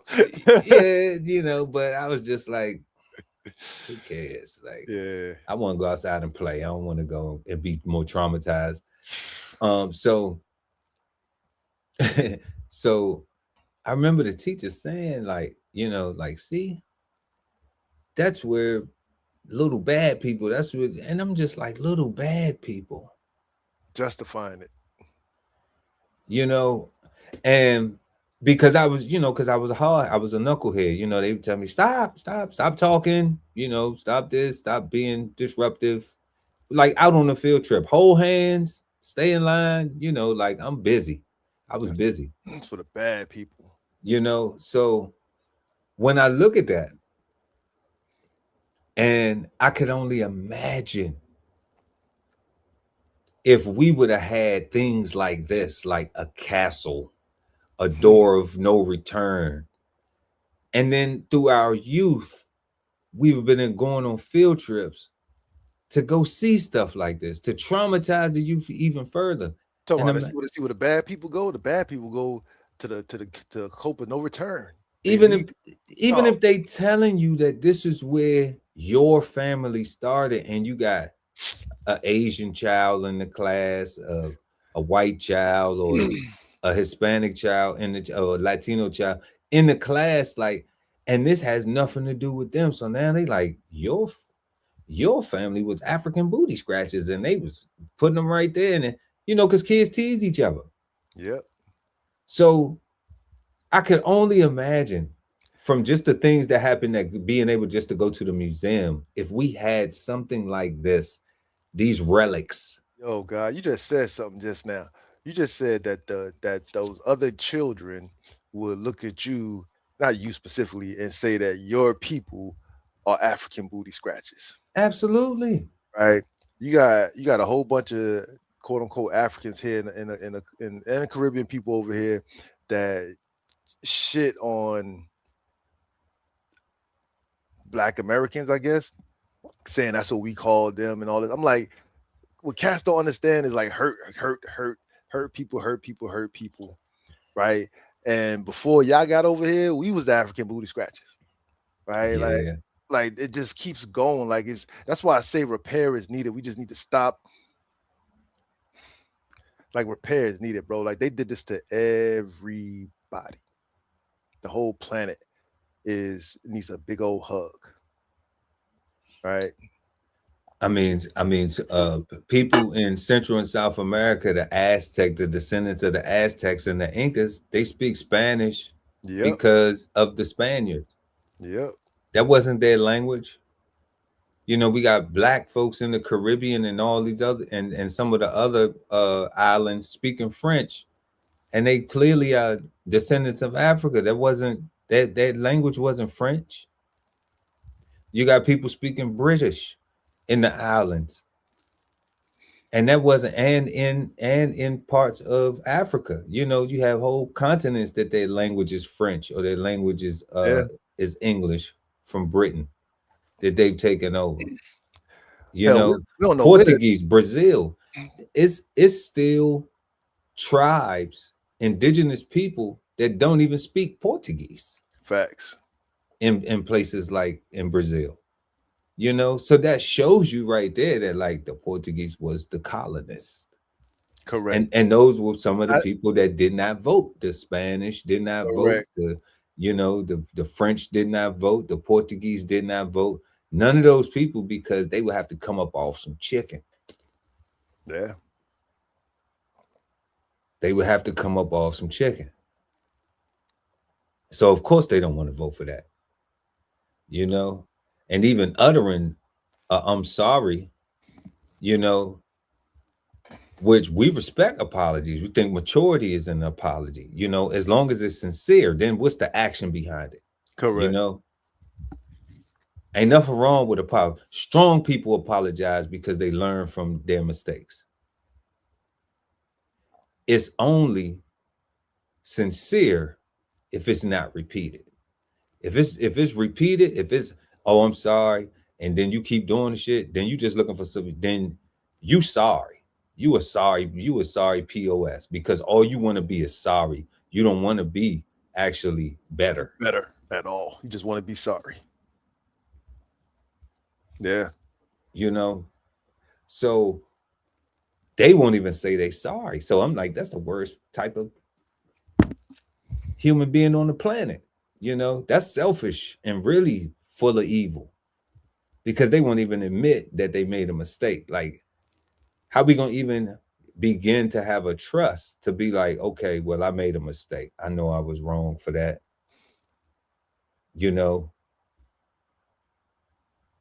Or if you did it on purpose, I did it on purpose. I was having a bad day. I was really just, but I still shouldn't have. I know I could have handled things different. I know I could have been better, So it can go either way. You can make the mistake or you can do it on purpose. But with no apology, then you meant to do it. You meant you that was intentional, that was purposeful. And every time you don't apologize, you doubling down. And every time you do it again, and Yeah. right, you doubling down on, yeah, I meant to do it. That's what I meant, yeah, because it just keep on going around the world, snatching up more people, imposing more things, putting sanctions, talking about, hey, we're not trading with you no more, we're not doing with that, you can't have nuclear this, you can't have this, you can't have that. Put down culture, put down culture, put down culture. And everybody that was putting down, they all say, you know what, we're not going to vote. Except for the cats that's big enough to say, you know what you going to do about it when we say no? Right? Because that's what I mean, right? Had the continent, had Ghana got with the other 53 and they formed some kind of thing, you know, that looked like it had some kind of force or some kind of power, or like they were going to do something about their words, right? It wouldn't be so easy for the three countries to say no as easy as they did. But if all we doing is just talking and doing that, then who cares, right? Especially if none of those 54 countries has a military that can come and help us do anything, right? None of those countries really got a military that can help themselves. No, right? A fight is not. It's only going to be verbal. It's only going to be verbal. It's not. A fight ain't even in the cards. And us living here in America, we know how this white boy get down verbally, right? Like, but we know that the brothers and sisters that are in service right now may or may not, it's a very slim chance that they see the other side of the coin to say, we not going to go and honor the oath that they took. You know, yeah, because I always thought of that too. I was like, always like, damn, what if a whole, you know, like, what if Africa is like what, when I was on active duty, I'm like, what if Africa is like, you know what, we going to war with the United States to free all the black people. I'm like, what do you do? What do you like? Go to jail. That's what you do. You know what I'm saying? Do you just be like, look, man, court martial me because I ain't. Yeah, that's what you do. You go. You know what I mean? Pull a Muhammad Ali and go do your time. You know, but then what if they lose? Then you'll be dead anyway, right? Like, no, you would be in jail. You would be in prison. Yeah. Yeah. I don't know, man. Yeah. Yo, I say support your interest. I say support your interest and live for a reason, right?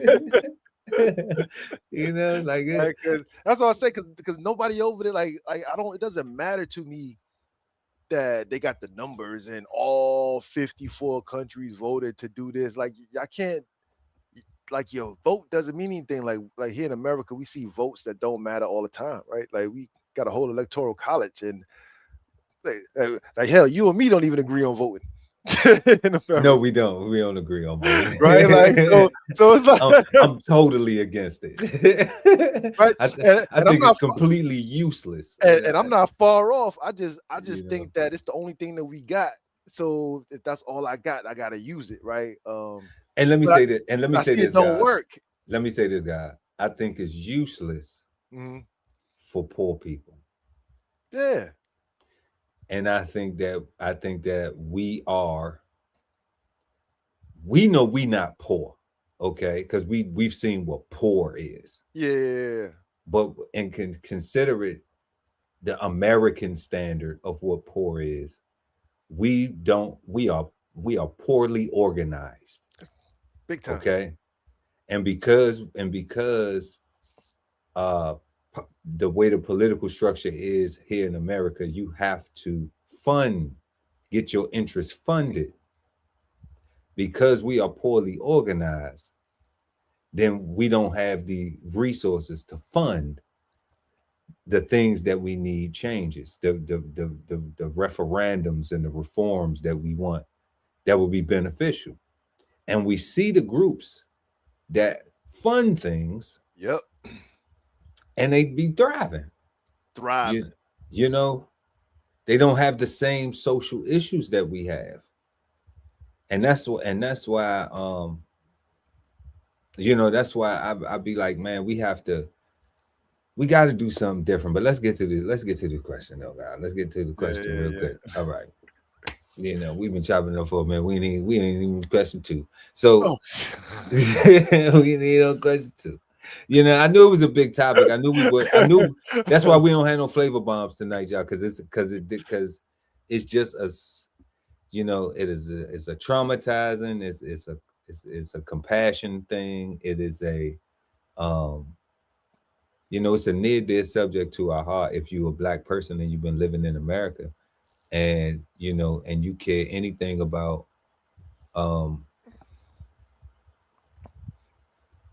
your children's future, the future for Black people, you know. So our second question: are slavery reparations more about correcting the past or reshaping the future? What you think, God? Reshaping the future, totally. The past happened already. We speak English, so all we got is the future. We got right now and the future. That's it. Even an apology doesn't apologize to my great great grandfather or great great grandmother. That apology doesn't even go to my grandmother, right? Like, because she's passed. That's right. Right. So this is only about shaping the future. Only about shaping the future. Like right now, like the future that has been shaped for us is more of the way we watching the news, right? Like it's just bombs bursting in there and put down culture, right? Like it's more of the same old stuff. So the fact that they won't even apologize, like this is just showing you what the past has taught them. Right. Like so I think it's all about reshaping the future so we can go somewhere else. And as long as we stay divided, as long as we keep reliving traumas, as long as we keep going to forts, they got, man, like that I don't know how that's healthy. Like I don't get that. I don't want to go see I don't want to go to no castle, no fort. I don't want to see. Right. So it's about reshaping the future, right? Yeah. I don't even want to see no Nat Turner sites where all of our great revolutionary and we fought back and stuff, because all that's still in the past, and we can't fight like that no more. Nobody's doing that anymore. So we got to do things differently moving forward, right? So yeah, I'm all about today and tomorrow. Absolutely. So let us know what y'all think in the chat and in the comment section below, depending on where y'all catching this at. Our slavery reparations is more about correcting the past or reshaping the future. I think it's a little bit about both, because I think Black people want an apology. You know, like that's the first step, is the acknowledgement, is having an apology. I don't know if we're gonna get that though, but I think that is you know, is lining up something to possibly happen. But I'm definitely agreeing with everything you were saying about, you know, the future. Like we got to go forward. You know, it's not to forget your past, but dwelling on it. If you can't change anything about it, then what does that do for you? If you can't do anything about what happened yesterday, you know, I think you can. I think people look at it wrong.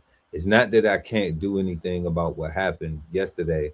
It's that I'm not focusing on what I can do different today for my future. Yeah.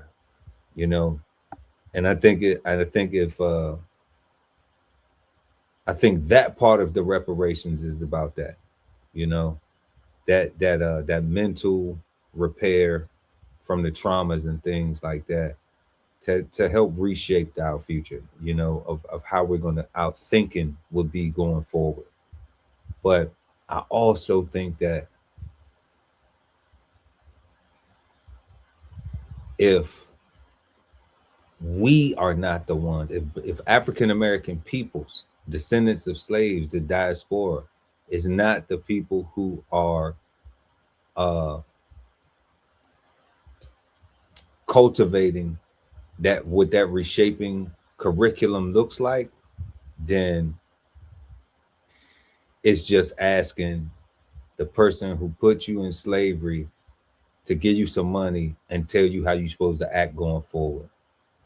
And we already have seen how that plays out, because where we at now, you know.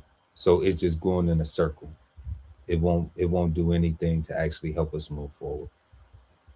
Our third question, but y'all let us know what y'all think in the comment section, and make sure to smash that like button. Our third question: how significant is the acknowledgement and apology if no reparation is attached?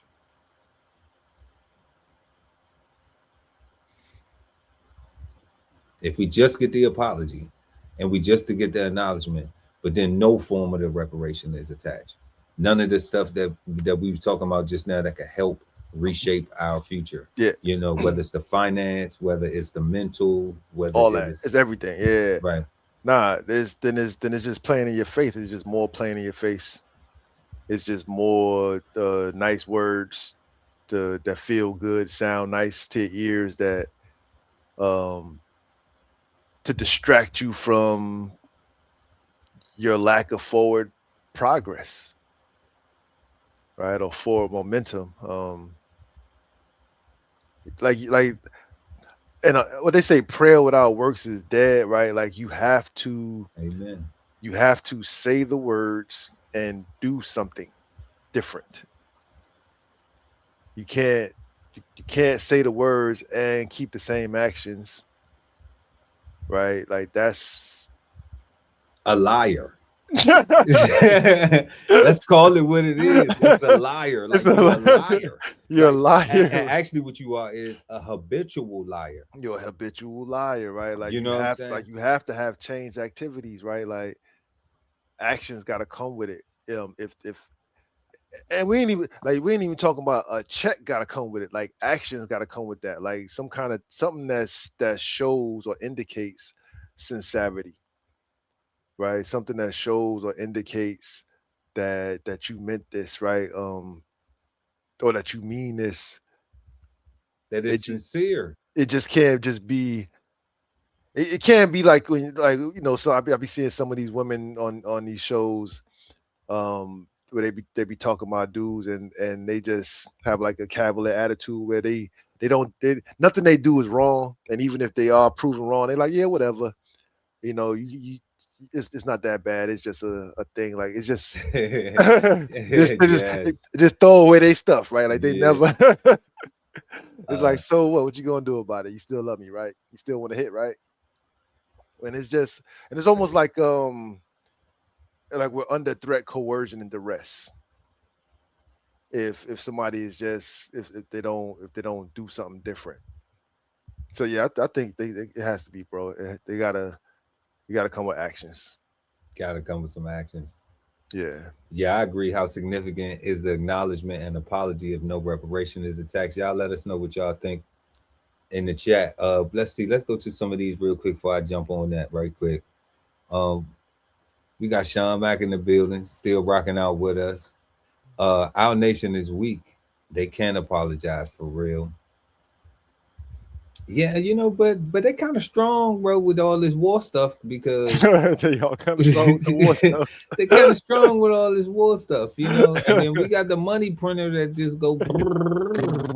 How much money you need? Yeah, you know. So I mean, everybody getting their checks and their war checks and all that other stuff. You know, TSA not getting paid. That's an atrocity. And whatever other agencies under the DHS, but you know, they can apologize for real if they wanted to. Even if it was just that, even if it was just an apology. And they just won't do that. And they just won't even do that at all. Because Yeah, but I understand why, because they deliberately put the slavery trade and They everything. deliberately did it. Like, Yeah, why would they deliberately apologize? yeah. Like, When people are deliberate, they have no empathy. yo, think about it, right? Like, if they was to apologize and do what we asking them to do, like that would literally mean that they They would have have to no admit compassion. that they bring nothing to the table but war and disease. Right. They would have to say, yeah, we did it on purpose. We did it on purpose. And they know how we live in a world of public opinion now. They get canceled. So they would, but they not though. They not, They're not gonna get canceled because they're still the United States of America, and they still printing money. and they still print money, and the dollar is, you know, the majority of the global reserve. But some people will respect it a little bit more just to be like, you know, just to because people do value integrity. Like, okay, you know what I'm saying? Like, we know slavery was done on purpose. It wasn't a mistake because there haven't been any corrective measures. You know, you make a mistake, you want to correct something. You want to be like, okay, I'm not doing that no more. That was bad. I ain't even meaning for that to happen like that. Even if you baking a cake, right? You make a wrong. I use that analogy all the time. You mix an ingredient wrong, and your product come out bad. You made a mistake, but if you wouldn't have scooped heavy and you would have, as you say, I'm not gonna measure this time. I'm just gonna eyeball it, right? Okay. Well, if you would have been following the directions, then you know it wouldn't have came out like that. So that's the same thing where they don't want to even take accountability, and not taking accountability is just, you know, it's just like, damn, like you can't even get reparations without some type of acknowledgement, because you can't even get to have a conversation. And that's why it was significant. You know, I was glad that Ghana actually brought the conversation forward, because we don't see too many people. There isn't a coalition in America to bring the conversation forward. That's true. You know, and if it is, we don't know about it. And I know my algorithm would have dropped some of that black stuff in it by now if it was a coalition that was actually trying to, you know, lobby Congress for reparations. And that's the reason we're gonna go ahead and move on to our fourth question, which is, who do you think should be responsible for providing reparations? Why? And what does that look like? Let us know in the chat, y'all.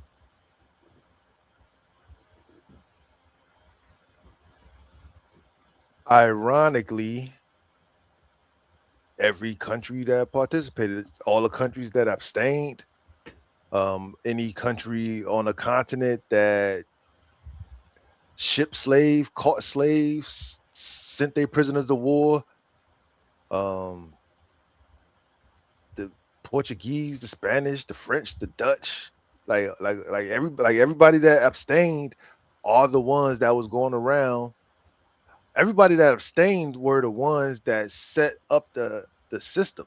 They established the actual market or the actual thing, right? And they all hiding their hands, like they didn't throw no rocks.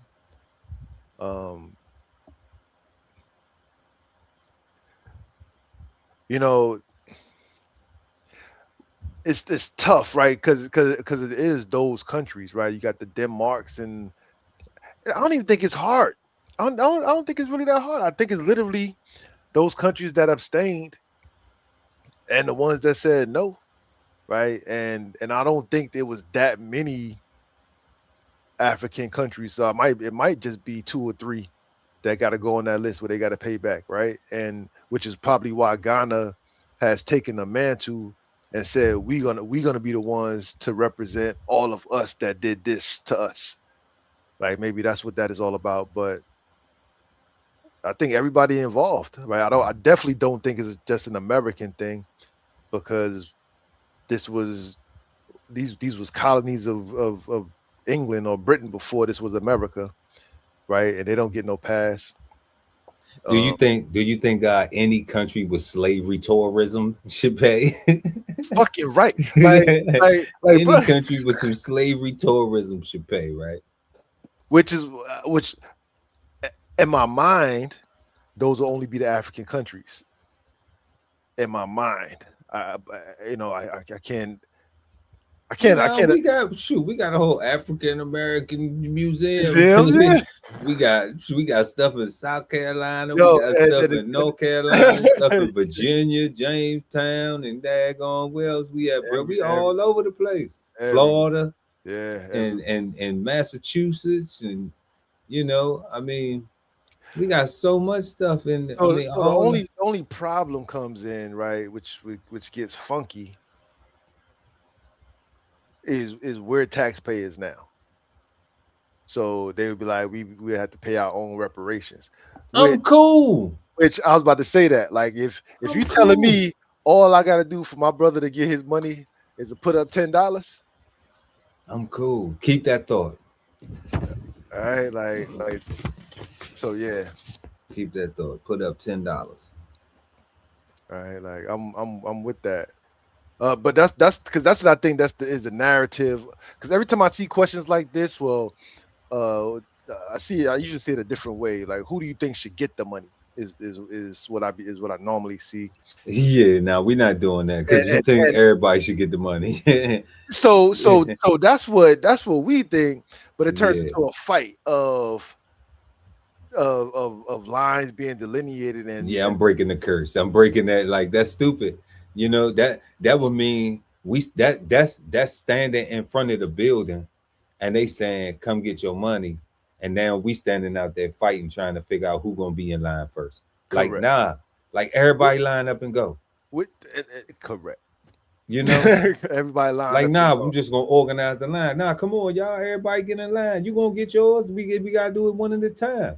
You need some people there. You need some men there to say, nah, y'all, everybody gonna get their check. It's for everybody. Everybody just relax. It's cool. Yeah, we getting that check today. You gotta have some people to motivate. We getting that check today, baby. Everybody clapping up. We getting that check today. And everybody still standing outside, but everybody know they gonna get theirs. Yeah, we ain't got no reason to fight. So even when the hood boogers and the rude folks walk up like, man, what's going on, man? This line long, and bruh, just get in line and you're gonna be cool. You're gonna get yours too. But this the way it's running. Yeah. Well, I don't want to do. Nah, see, now Ali kind of want to take you out. Yeah, see now you might see now this ain't a check that you had to die to get because somebody already did that for you. Already. You see what I'm saying? And so it wasn't Jesus. And it wasn't Jesus. It was your ancestors. So you might want to keep the ignorance. You might want to put that back in the car. You know what I'm saying? Because you gonna get your check if you don't fuck it up for yourself, because we still out here. It's still your people, but we want you to be paid. We don't want you to die, like to get rich or die trying. This ain't even no, if they cash this out, it ain't even no rich type of check. Like, 50 bands, like that ain't nothing that's going to change. That ain't life changing to nobody. I don't care what nobody say. I don't care right now if you in the ghetto, in the hood, whatever, and you down on your luck and you ain't got $1 to your name, you got $5 on your cash app, 50,000 ain't gonna change your life. It's gonna help you, but it's not going to change your life. Okay? Because the things that you go buy, if you can't maintain them, then you just gonna have some stuff that eventually you're gonna lose and be like, I had this. I had that. Man. I remember when I had this. I remember when I had that. And that's a problem. I think that we need to not value being hatters at all, and value being havers and keepers and maintainers. Maintainers. That's what it is right there, God. So who do I think should be responsible for providing reparations? I agree with you, God. All of those nations that participated, all the participation nations. You know, why? Because they participated. What does that look like for me? Like I said earlier, like it just looked like a check for me, you know, but in the grand scheme of things, it would look like some comprehensive program for to people to deal with the things that we had to deal with Willie Lynch mindsets, you know, all the fallout for those narratives, for single families, broken homes. It would be trying to help people repair and help people heal Yeah. from these traumas from years and years and years of you know of feeling with the inferior thing that people talk about, of even trying to overcome that. Yeah. You know, like we have to walk around, black men now, even in this day, like you confident, you know, you're cocky, Yeah. you know, you arrogant because because you're able to think for yourself, you're able to be logical, you're able to do things, and it's not like you need a whole bunch of people doing stuff for you. You know, you're comfortable with being yourself. You're not trying to identify as everybody else or trying to get with the crowd, or you know. And people don't understand that. People look at that like you crazy because you ain't trying to follow everything else, or you don't need a lot of noise, or you don't, you know, because you have your own things that you do, Yo, God, and they're comforting to you, you know. you ain't never lied about that. People have told me at work, they tried to put me in that bag. They're like, yo, Ali, if everybody on this side is saying one thing, you don't feel strange if you're the only one saying what you're saying. I'm like, I'm the only one with the information. Right. Like, I'm the only one that has the information. Like, all of you guys are just talking to each other and just saying what sounds good to me and want to debate me. And I actually helped write this regulation uh-huh. that we're talking about, right? So I actually have Yeah, information. Like, so no, I'm gonna always stand on. Yeah, so yeah, that's always stand on business. that's so real, guy. Like y'all keep saying it's nothing. but but but I'm clearly defining what the nothing is that y'all saying is nothing. The whole thing. You know, like, and it's like, but I'm crazy though. Me, I'm crazy. Nah, God. You know, it's like, all right, whatever you say, but you know, like I know where I'm crazy at. You know, like I got my diagnosis. I don't think y'all been diagnosed properly. Facts. You know what I'm saying? But Got my I know, diagnosis and I take my pills. and you know what I'm saying. You know what I'm saying? So Like, that's why I'm just like, you know, that's I crazy. don't think that everybody's going to be on board, you know, to get healed.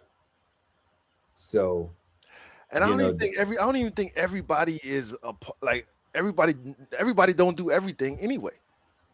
Right? Like, so there's never no a monolithic thought of we're gonna all be healed and we're gonna all be saved and we're gonna all be at peace and we're gonna all it is, think so. and yeah, it is because so this where we have these different sects, right? So we have the whole church community is, you know, we're gonna be saved, Jesus gonna save us, you know. Yeah, okay.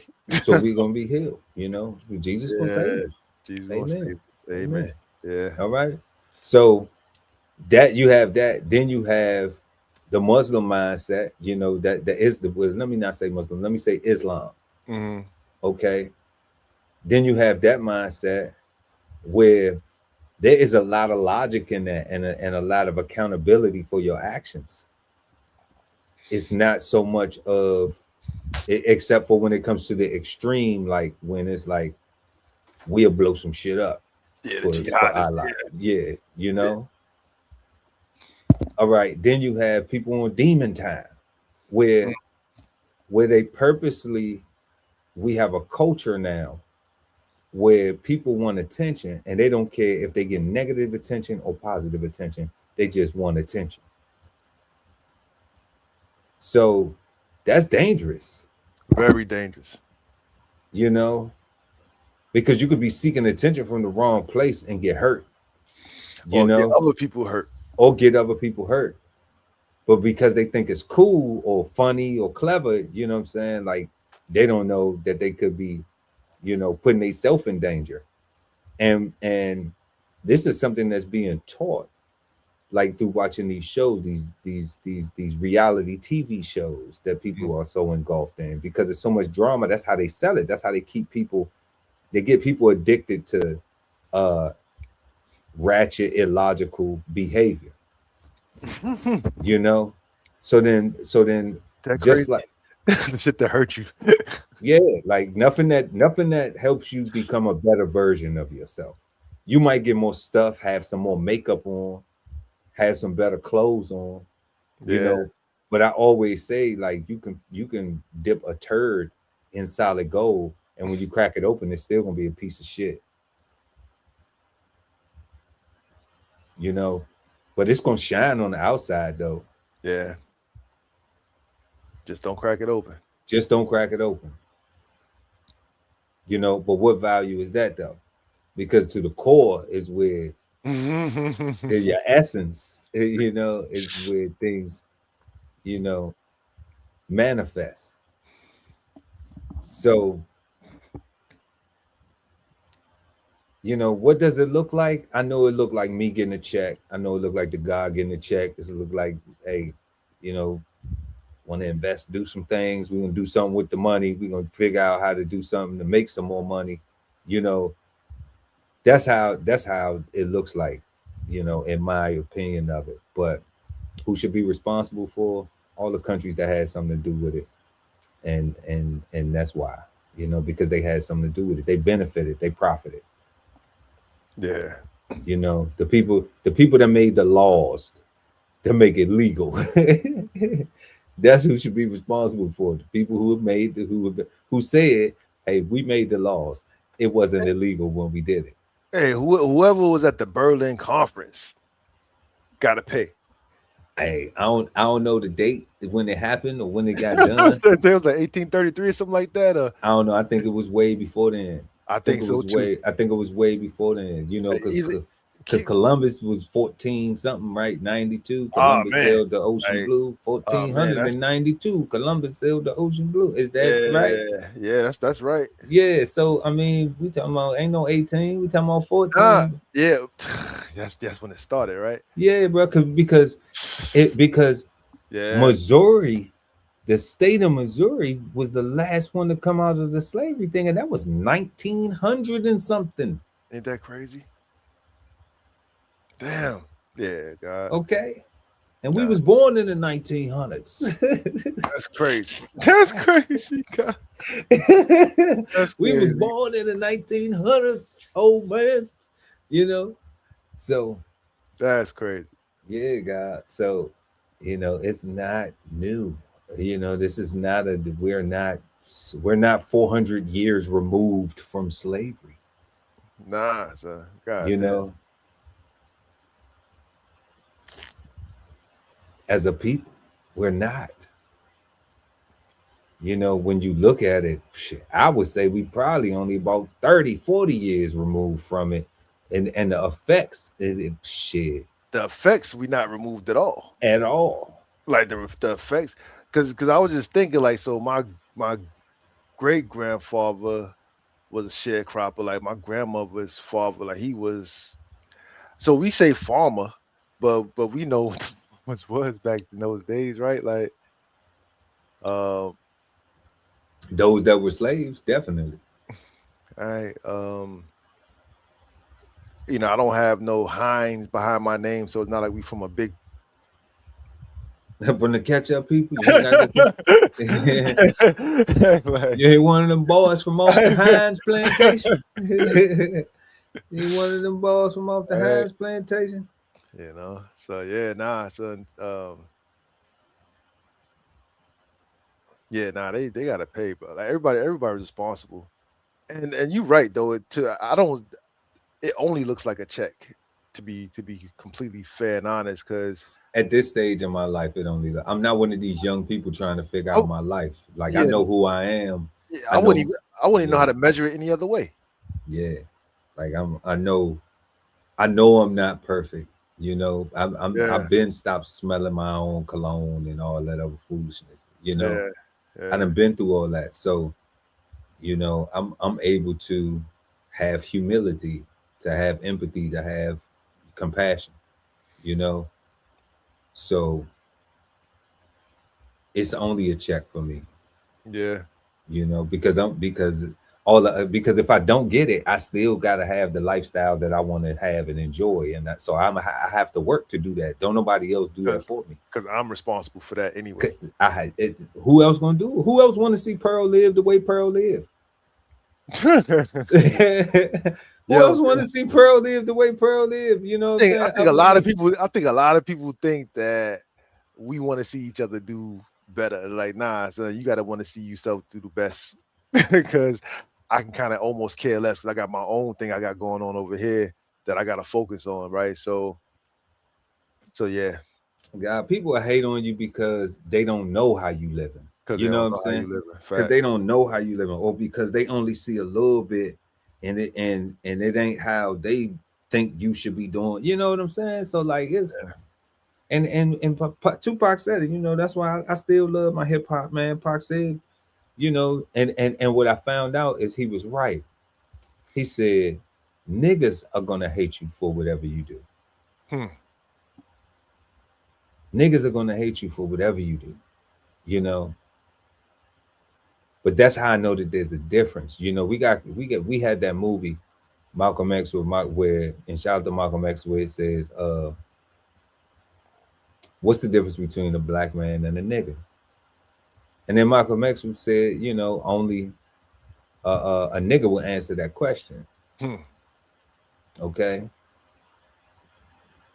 But I'm looking at maybe then that was right. Maybe then that was right.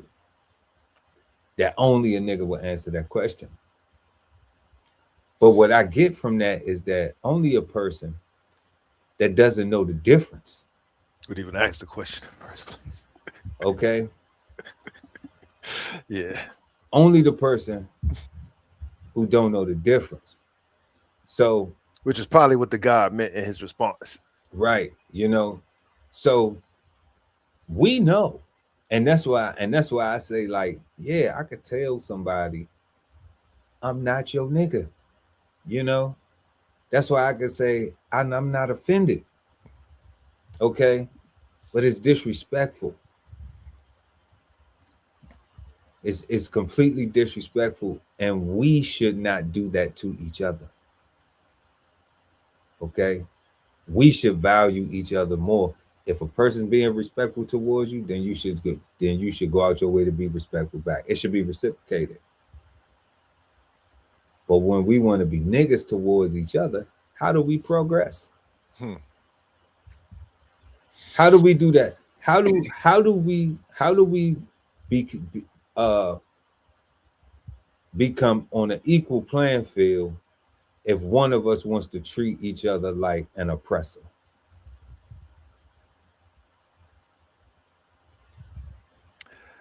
Yeah. How?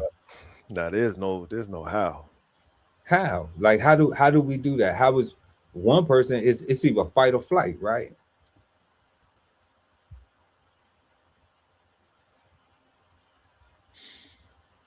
So how? You know, so how do you do that? How do you, and then why would you want to see that on somebody that can help you? Why would you not want to make a friend in a person instead of wanting to make an enemy, wanting to have an arch enemy? It makes no sense. And we do that to each other. It's even encouraged in the music, you know. The women fight on the shows, call each other bitches and hoes in casual conversation and as a term of endearment. We call each other niggas, purposely a name used to defamate us, to belittle us, purposely. Yo, God, I take that back. So so black people would also have to participate, whether they was shipping people off or not. Just off what you just got finished saying, we got to stop calling each other bitches and hoes. We got to stop treating each other the worst that we possibly can, and start treating each other the best that we can. Right? Start seeing each other as our own reflections, and stop being scared of ourselves. Right? And stop being scared to succeed in this white man's world. Like, stop letting it be this white man's world, right? And recognize that you a God here, and you here, and you deserve everything that you go after. Work for that you bootstrap to You get. know what I'm saying? Like, you Because did that's that. all they giving. That's all they giving. No more, no less, right? Like, so if you put the steps in, then that's what you get out. So yeah, like so everybody would have to. It would look like a check, and it would look like my brothers and sisters not participating in self-denigration, right? Like, so no more drill rap unless we drilling on racists, unless we drilling on people baby touches, unless we drilling on, Yes. you know what I'm saying, like Protecting our moral fabric yeah, for what we talked about, reshaping our future. that's exactly, like, because right now, like, we've been given a fear of each other from the plantation that they literally gave us. It was given. It was Uh, it was according purposeful. according to their stories that they tell us. Hey, it's a whole Willie Lynch book. So I gotta accept all that, right? Because that's the narrative, right? Unless they throw that out as DEI and say that never happened, you know. Yo, can you imagine Trump talk about Willie Lynch wasn't a real person? Like, these letters. I can see all the. Never mind. Let me stop. It's crazy, God. It's crazy. The effect has already taken place. Like how do you, It's crazy, God. yeah, like even if you ban the book, like the residuals Yeah, are so enormous. yeah. So I would. That's what it would look like to me. It would look like us being more kinfolk and less opposition. And less opposition, less, you know.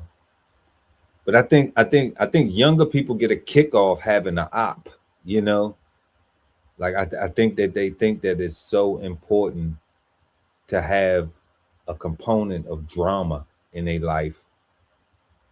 And I can't put that on all the young people, because it is some young people, some young folks that's doing very well for themselves, you know.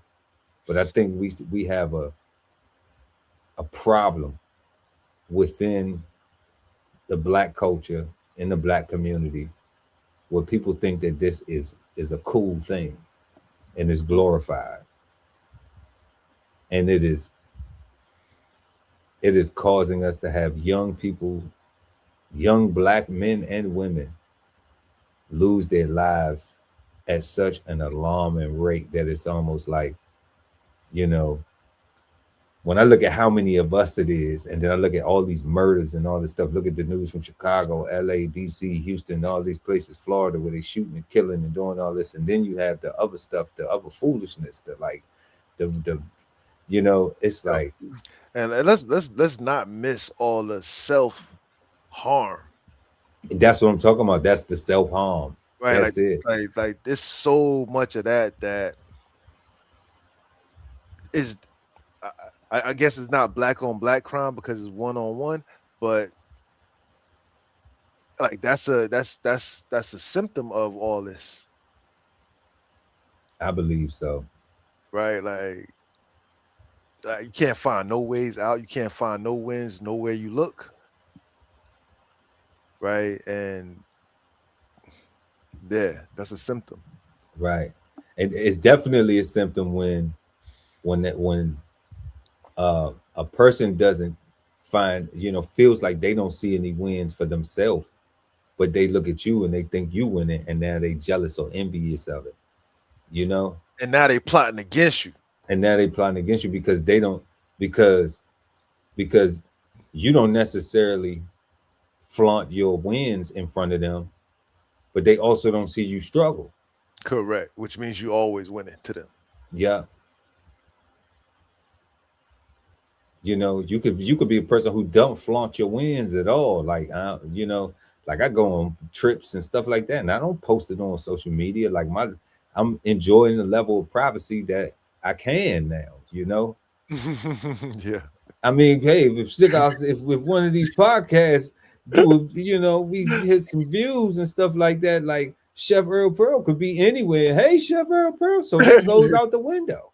Out the window. So I enjoy it now because that's been my practice, because I'm from that generation where, you know, we didn't take a lot of pictures anyway. You know, I'm not one of them people that feels like parading your highlights is worth anything. Like, what, I'm gonna get some likes and some shares? Like and share this video. You know, subscribe to the channel, share this video. You know, hit the notification bell so when we go live, you never miss an episode. Stick Out Sundays live. Like this is what I value getting likes on. You know, I don't need to get likes on me and my wife on vacation, or me and my family on vacation, or we doing don't they look happy? You know, she don't look that happy. He don't or look what that I'm happy. eating for dinner, or some new drip or something, like, you know. Like, I hope people look at me and be like, is he dirty? Because he be wearing the same thing all the time. No, I'm on the grind. That's what it look like. And it's fresh. You know what I'm saying? It's fresh, it's clean, you know, and brushed off and everything. Like, but why? Like, to appease what? The content is what you here for. Correct. Not my appearance. Not my clothes. You know, you can use the link. Don't hit the gift shop. We got plenty of stuff for you to get fresh. You know. Yep. But putting on a show for everybody else to be like, I'm this and I'm all that. Like, we gotta stop valuing that as being a thing and look at, when we talk about what does that reparation look like, it looks like us building together. Yeah, it looks like us supporting us and us valuing each other more. Yeah. Not looking to tear down, not looking to compete, you know, against, but compete with, you know, together. Ain't nothing wrong with friendly competition, but let's remember that we a team. And you might have to play harder than I have to play one game. You might have to play harder than I play 2 games. What if I'm hurt and I'm on the bench? Are you out there whining and sad now? Like, man, you all hurt and I can't. Oh, you like, man, don't even worry about it. Get better. I'm about to go ham out here when you get back. From the top of the key, I'm about to nothing but threes. You know? Yeah. And that's what it looks like. You know, us saying, let's rebuild these Black Wall Streets. Let's do it. Let's rebuild them. Because I don't think you can bank black. You know, I think that what it looked like is us saying, okay. And this is even this. Let's say if we didn't get the reparations, then what's wrong with saying, you know what? We're not going to get the reparations. We're not going to get an apology.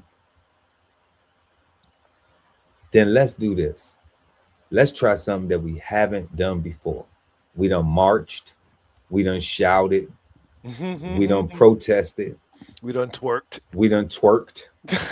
We done rioted. Yeah. None of that worked. What we haven't done is unify and come together. Everybody. What we haven't done is said, let's learn this whole system. Let's learn it. Let's make sure our babies know it and our babies know it, how law works, how the economy works, how commerce works, how industry works. Let's make sure that we know this and we embody this, because guess what? The people at the banks, Mm-hmm. they just want people to be able to borrow the money That's it. and make the investments. That ain't gonna change how Wall Street work, whether it's manipulated or not manipulated. That ain't gonna change how the geopolitics gonna work, whether it's manipulated or not manipulated. That ain't gonna change nothing. But Nope. what we would have the power is how we living, of how it's affecting us. Because now then we say, you know what, all right, we want to make sure that we got babies going into politics, going into political office. Okay.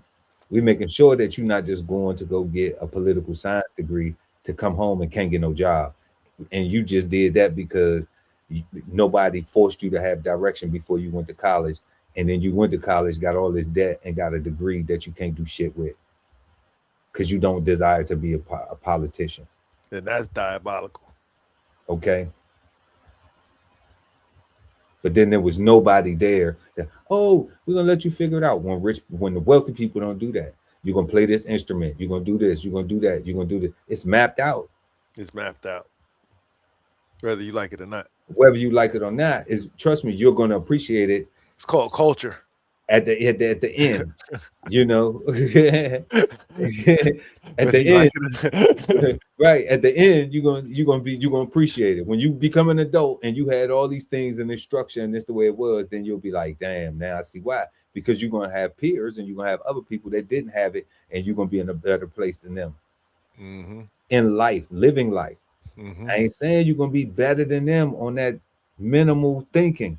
We saying you're gonna be in a better place.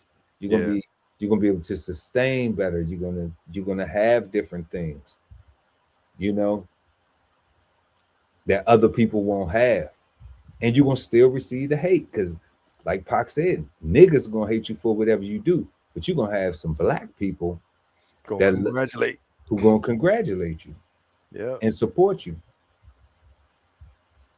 because they understand that niggas can't make it to where you at because they not thinking the same.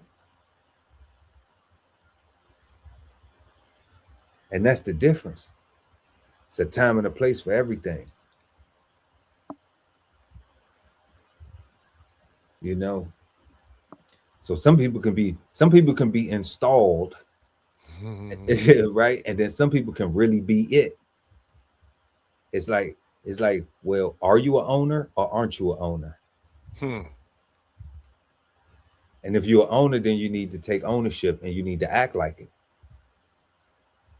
But if you're not an owner, then you probably gonna act like a tenant. Correct. Like somebody let you live here. Like somebody's doing something for you. So you ain't gonna value it and appreciate it as if you owned it. Yeah. And it was all on you. Like Yella Beezy say, it's all on me, baby. So that brings us to our fifth and final, last and never least question of the night. Is U.S. slavery reparation bad, good, or misunderstood? The God, Ali Dawoodel, and BK Soul Farm. Totally misunderstood. We got too many people here that's allowed to throw in their opinions and muddy the waters when the people that was already here had too many opinions and was muddying the waters, right? I don't think we have a good group of black people that agree for reparations, right?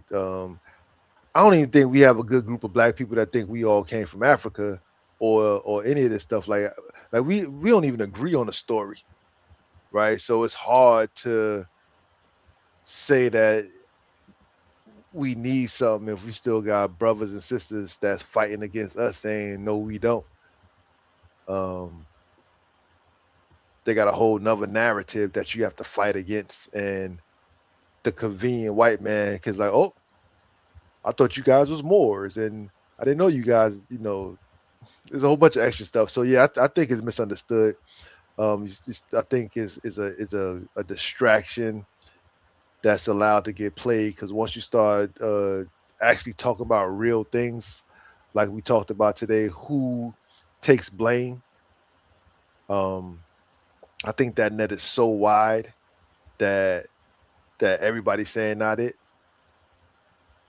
right? Just so that they don't have to be responsible or accountable to actually do anything, right? And if the people that did it won't take accountability for it, but the people that's been victimized by it, I think that's just one big confusion, right? Because they saying, "Oh, we're not apologizing for something that was legal," and it's like, yeah, but kidnapping, stripped of a thorough knowledge of self. You put paper bags over people who made them have relations with their moms. You separated families. Like you did all this stuff, and you saying that because it was legal for you to do that stuff. Like think about it, God. Like lynching just became a hate crime like 3 years ago. Like I said earlier, God, I already know. Like we're Like- not that far removed like from slavery. And it might have been 2 years ago, but I'm gonna be gentle and generous and say 3 years ago that it became a hate crime, right? Like that's wild to me. So yeah, it's totally misunderstood. Yeah, that's where I'm at with it. Like I can't even give a good or bad. Like it's because it's too muddy, right?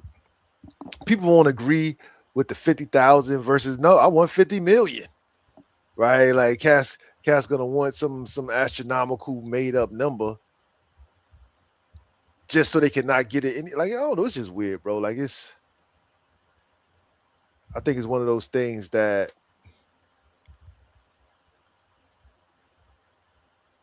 I don't know.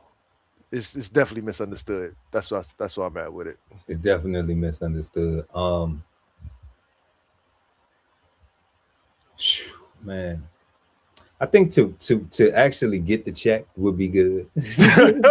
You know, I mean, you know, I think to actually get the check would be, that would like, be yeah, like I would be, I would forgive my the trespassers as they for how it goes and all that good stuff. pretty ass. Yeah. I would feel Jesus-y when it comes to him. Because I don't forget, I forgive, and that's because you have to learn from the mistakes. Yeah. But I definitely agree that it is misunderstood. Because I just don't think that it's enough conversations about it. Yeah. No, enough honest conversations. I mean, or any conversation. Really. Yeah, I mean, it's some, and that's why I say, like, we just not trying to, we throw alley oops. Yeah. A lot of people don't throw alley oops back. You know? Yeah. So there are some brothers out there that do speak on it, but they aren't enough. And it's just their following. Yeah. We don't see it being pushed in all of the trending things, the pop culture-y things and all of that. It's not a conversation at all. It's just more so, look at what I did, look at what I got, look at what I got going, look at me, blah, blah, blah, blah, blah. Me. I'm this, I'm that. I got this going on. Y'all should, Yeah. And yeah, that's not a we, that's not a team, that's not a us, that's not a, that's their team, that's I mean, I support my team. We rocking right now, but we also having a conversation about all Black people that we may or may not agree with how they live in their life or what they doing or what they got going on. We still want to see them thrive. We still want to see them be what they think is the better version of themselves. You Fact. know, we want them to get to that point if they haven't got to that point. That's You fact. know, because we understand that there's some things that sometimes that there's some traumas that we suffer that don't allow us to get there. Everybody arrives at their point at different paces, you know. So, but we know that it could be. We hope. You know, we always say in a perfect world, we You gotta keep hope alive, man. You gotta keep hope. yeah, you know, rest in peace, Jesse Jackson, baby. You gotta Yeah. keep hope alive, man. Reverend Jesse Jackson Sr., you know. Yeah. We try to keep hope alive. So in that, you will want better, not just for yourself. You know, it's because like I'm gonna be straight. Facts. So I would want better for everybody to remove the hate, you know, to remove the envies of or why you got this and why I got this or why you ain't this. And I mean, I'm talking about from within family to just within circles, you know, social circles to within to in the whole diaspora of the melanated African American person, you know. Everybody. I don't care if you call yourself a FGA, but I ain't even gonna get into it because I don't want to ruin it. But if you's here in America and you got this complexion that ain't always for the protection, for the selection, okay? Yeah. And it be chocolate and it be brown, but either way, it gets down. You know, that thing that don't burn in the sun, you know, but get you a nice little complexion, okay? Then you still us have experienced the same traumas and some of the same injustices, you know. So if we talk about that more, you know, and had those discussions, then who knows what it'll lead to. But I appreciate Ghana for trying to bring it up on the world stage and you know, and at least take the conversation to a level that we've never seen it being taken to. I think they brought out the Congos and shit too early, you know, and the tambourines, and you know, they was dancing and everything, and yeah, because they ain't talked to us. Yeah, I think they brought that out too early. I think it's too early for y'all to, you know, crank. It's too early to break out the crank. You know, like, yeah, God, I think like they ain't talked to us because we'd be on some old man, like change that fort back to what it used to be, or knock it down. Like, don't make that. I don't want to come see that. Like that shoreline was fire. Like, that was beautiful, right? Can we all get a backyard like that? Like, can I get a backyard like that? Can I get a backyard right like that? I love that. That was you know? fire. I would go to Ghana to see Ghana. Yeah. Right. But I don't want to see the pain. No. Now, matter of fact, I would even make that the front yard. I just pull the car. Right? You know what I'm saying? Something like that. I just pull a boat up, right? It's like, yeah, we're gonna have that too. We put, you know, I'm gonna keep it smooth though. I probably have little, you know, like the little fishing canoes. I probably have a couple little canoes so I can go out there and swim a little bit with the sharks. Hell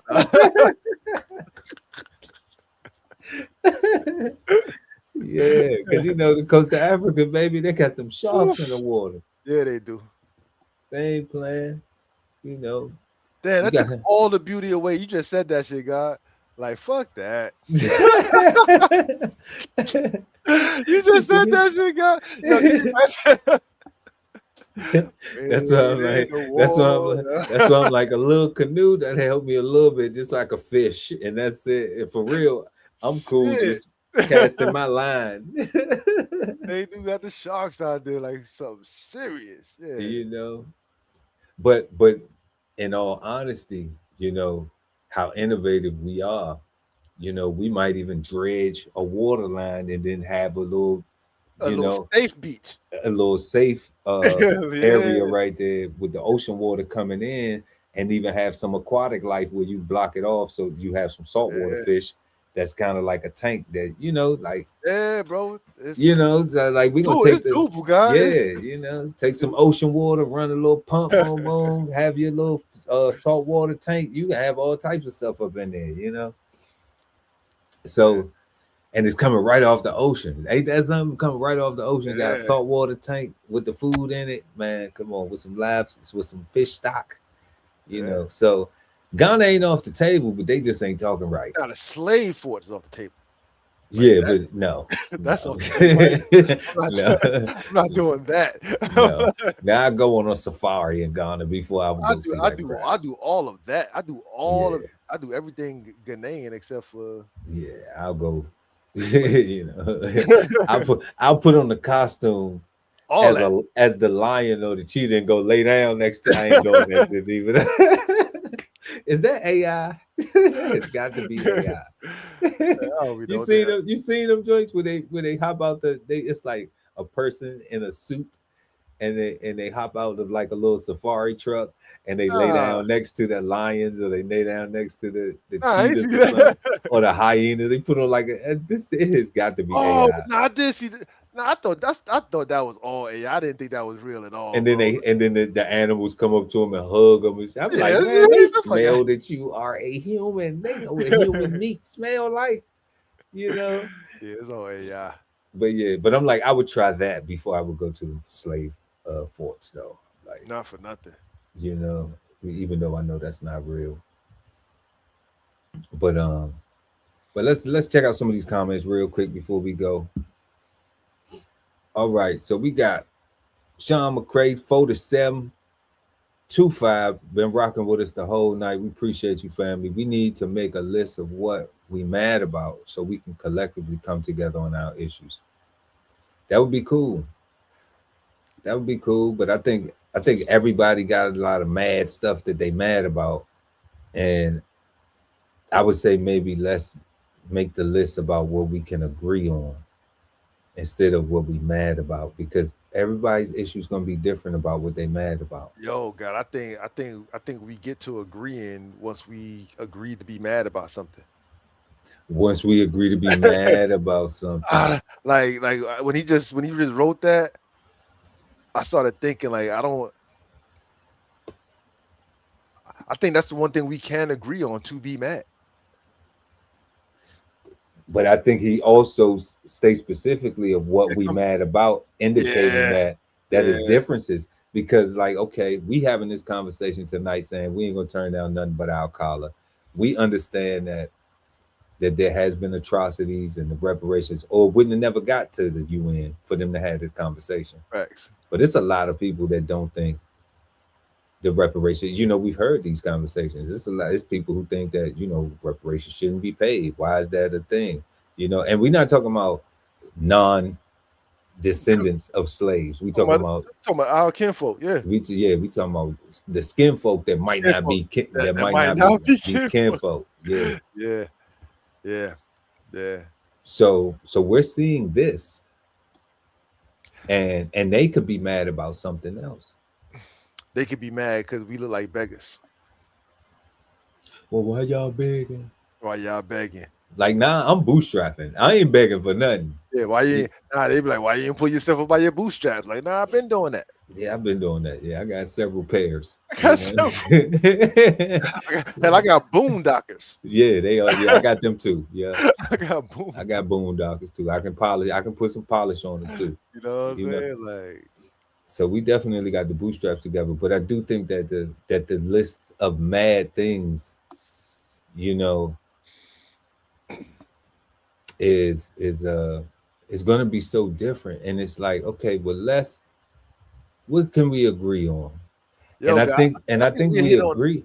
I think we hit on the mad stuff before we hit on the things that because we've been having that conversation for a long time. Like, we just need one thing to agree on. Right. But here's where you let you know BIGG in the building, right? Here's where we go back to the MPG, right? Yeah. Everybody's there. That's true. Okay. So now that we got everybody here, yeah, I don't want to hear what you mad about. Because you showed up. You showed up. You showed up. You see what I'm saying? We already agree. We already so agree. we already agree because everybody showed up. We So showed I'm up. getting to solution quick. You showed up, yeah. And that's why I'm saying, like, if we agree that everybody there, now it's chaos now because everybody's talking about what they mad about. Well, I'm mad about this. Well, I don't care about that. That's all you care about. Why are you tripping off that? Why you tripping on? That don't make sense. Now somebody trying to judge what you mad about. Don't have no empathy, no compassion. We talking about people that don't have, black people that do not have empathy, that do not have compassion, that do not have consideration. Yeah, they already are not exemplifying it towards each other. Yeah. No ability to apologize, no ability to want to be better, demonizing better. I don't want to be, why would I want to be better? Oh, you think you better? Like, damn, like we gotta demonizing the people that actually do what they supposed to do, follow said rules, put one foot in front of the other, and actually got good grades, got a good job, taking care of their family. Say those people are looked at as lame. You talking white, or you this, or you think you smart, or you all educated, or you know this or that. All of these things right here is gonna be a whole bunch of shit that people mad about. Yeah. All of these things are going to be different things that people are going to be mad about, and it's going to just be more confusion in the room. So we say, you know what? While they all agreed to come here, let us remind them first. Yeah. That you showed up. So you agree that you needed to show up. So now let's do what the Million Man March didn't do. Give us instruction. Man, because that was the God could have told them brothers to do anything. They would have did it that day. But let me tell you something. If they would have been like, we're gonna take over the White House today. and I believe, and I truly believe, and I don't know this, but I truly believe the way they seen that thing turn out, they probably told them brothers that was up there, brother Farrakhan and Jesse Jackson, anybody else, all them speakers, they probably did. Y'all better watch y'all mouth. I think somebody told them, y'all better watch y'all mouth, because they did not expect for that. They tried to give us 400,000. That's what they tried to say. 400,000. They took a long time to give us $500,000. They tried to say it was 400,000. I'm like, bro, I was out there. Ain't never seen that many black men in one place at one time. No on a positive vibe. No stick ups. No, I'm talking about nothing. No shoe stepping on. No, the robbers. No the shoulder dealers, bumping. Everybody. None of that. None of that. It was love. The only thing we Where you from? California, Chicago, Oklahoma, St. Louis. Like everybody. It was like, if you not here, then that saying the real you know, we got this baloney ass saying with a real nigga, right? Like whatever that is. But it was like, if you wasn't there, then you wasn't one of them. Yeah. You know, and that's when it was standing for something, coming together collectively. That was the only time I saw being a real nigga mean something. Because we were standing something for collectively, everybody being there on accord. We just ain't getting no instructions. Man, if he'd have gave some instructions, man, it could have been simple instructions, right? Everybody get 800 credit score. Everybody say 50,000. Like, it could have been any instructions, and it would have been. What's up, cuz? Yeah. So it definitely, you know, is misunderstood, like you were saying, God. And you know, and I think it'd be good if we get it. You know, I think it'd be good if we get it. That's about it, you know. So yeah, y'all. So we going over our questions real quick. We had what do you think of when you hear the words U.S. slavery reparations? Are slavery reparations more about correcting the past or reshaping the future? How significant is the acknowledgement and apology if no reparation is attached? And who do you think should be responsible for providing reparations? Why? And what does that look like to you? Also, is U.S. slavery reparation bad, good, or misunderstood? And we just went over that. And we're curious to know what you think. Y'all let us know in the comment section below. We respond to all the comments. And yeah, you know, we smoking on. Hope you enjoyed your smoke. U.S. slavery reparation. And like we always say, we're not the gurus. If you like something in the ashtray, pick it up, have a smoke. You know, if not, just leave it in the ashtray for somebody else to come through. And let us know what y'all think, y'all, because you can help us continue the conversation. Do y'all think we need to have another show about this? We need to continue the conversation. Then we will. So let us know in the comment section.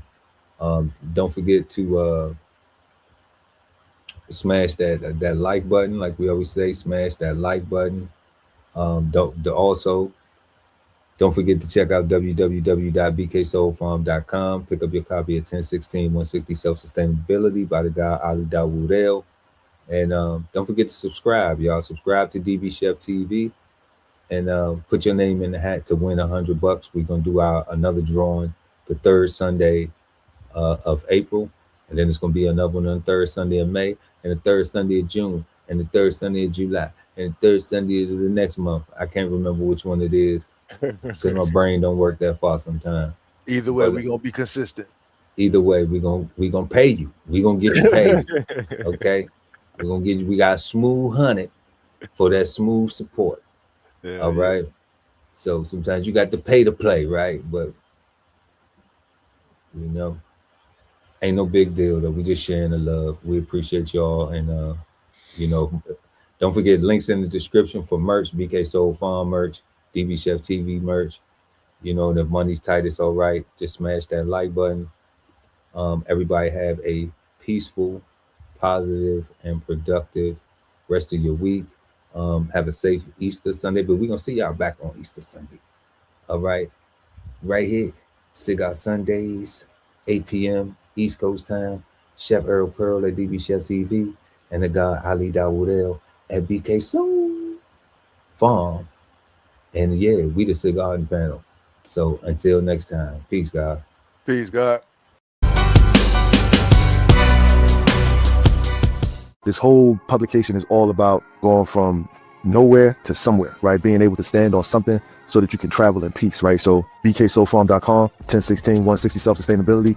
Jump on the list and get yourself together, right? Because it is irresponsible to not even know what responsibility means. So get yourself together, food, clothing, and shelter, protection of that, support your interests, and live. Love ain't always easy, and we won't stop until we get it right. So bring that ass to the Love Speak podcast. Subscribe today and let your love speak at TLS Podcast. The Love Speak, now streaming on YouTube. If it's Friday night and you don't have a date, then brunch with the fellas is your spot, so don't be late. We go up at 9 p.m.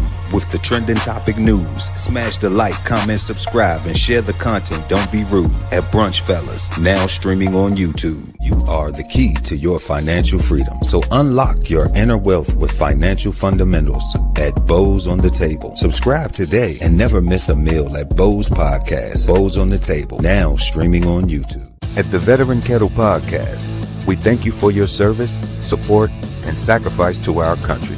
Listen to real stories of adversity and triumph as we give our best to honor our vets.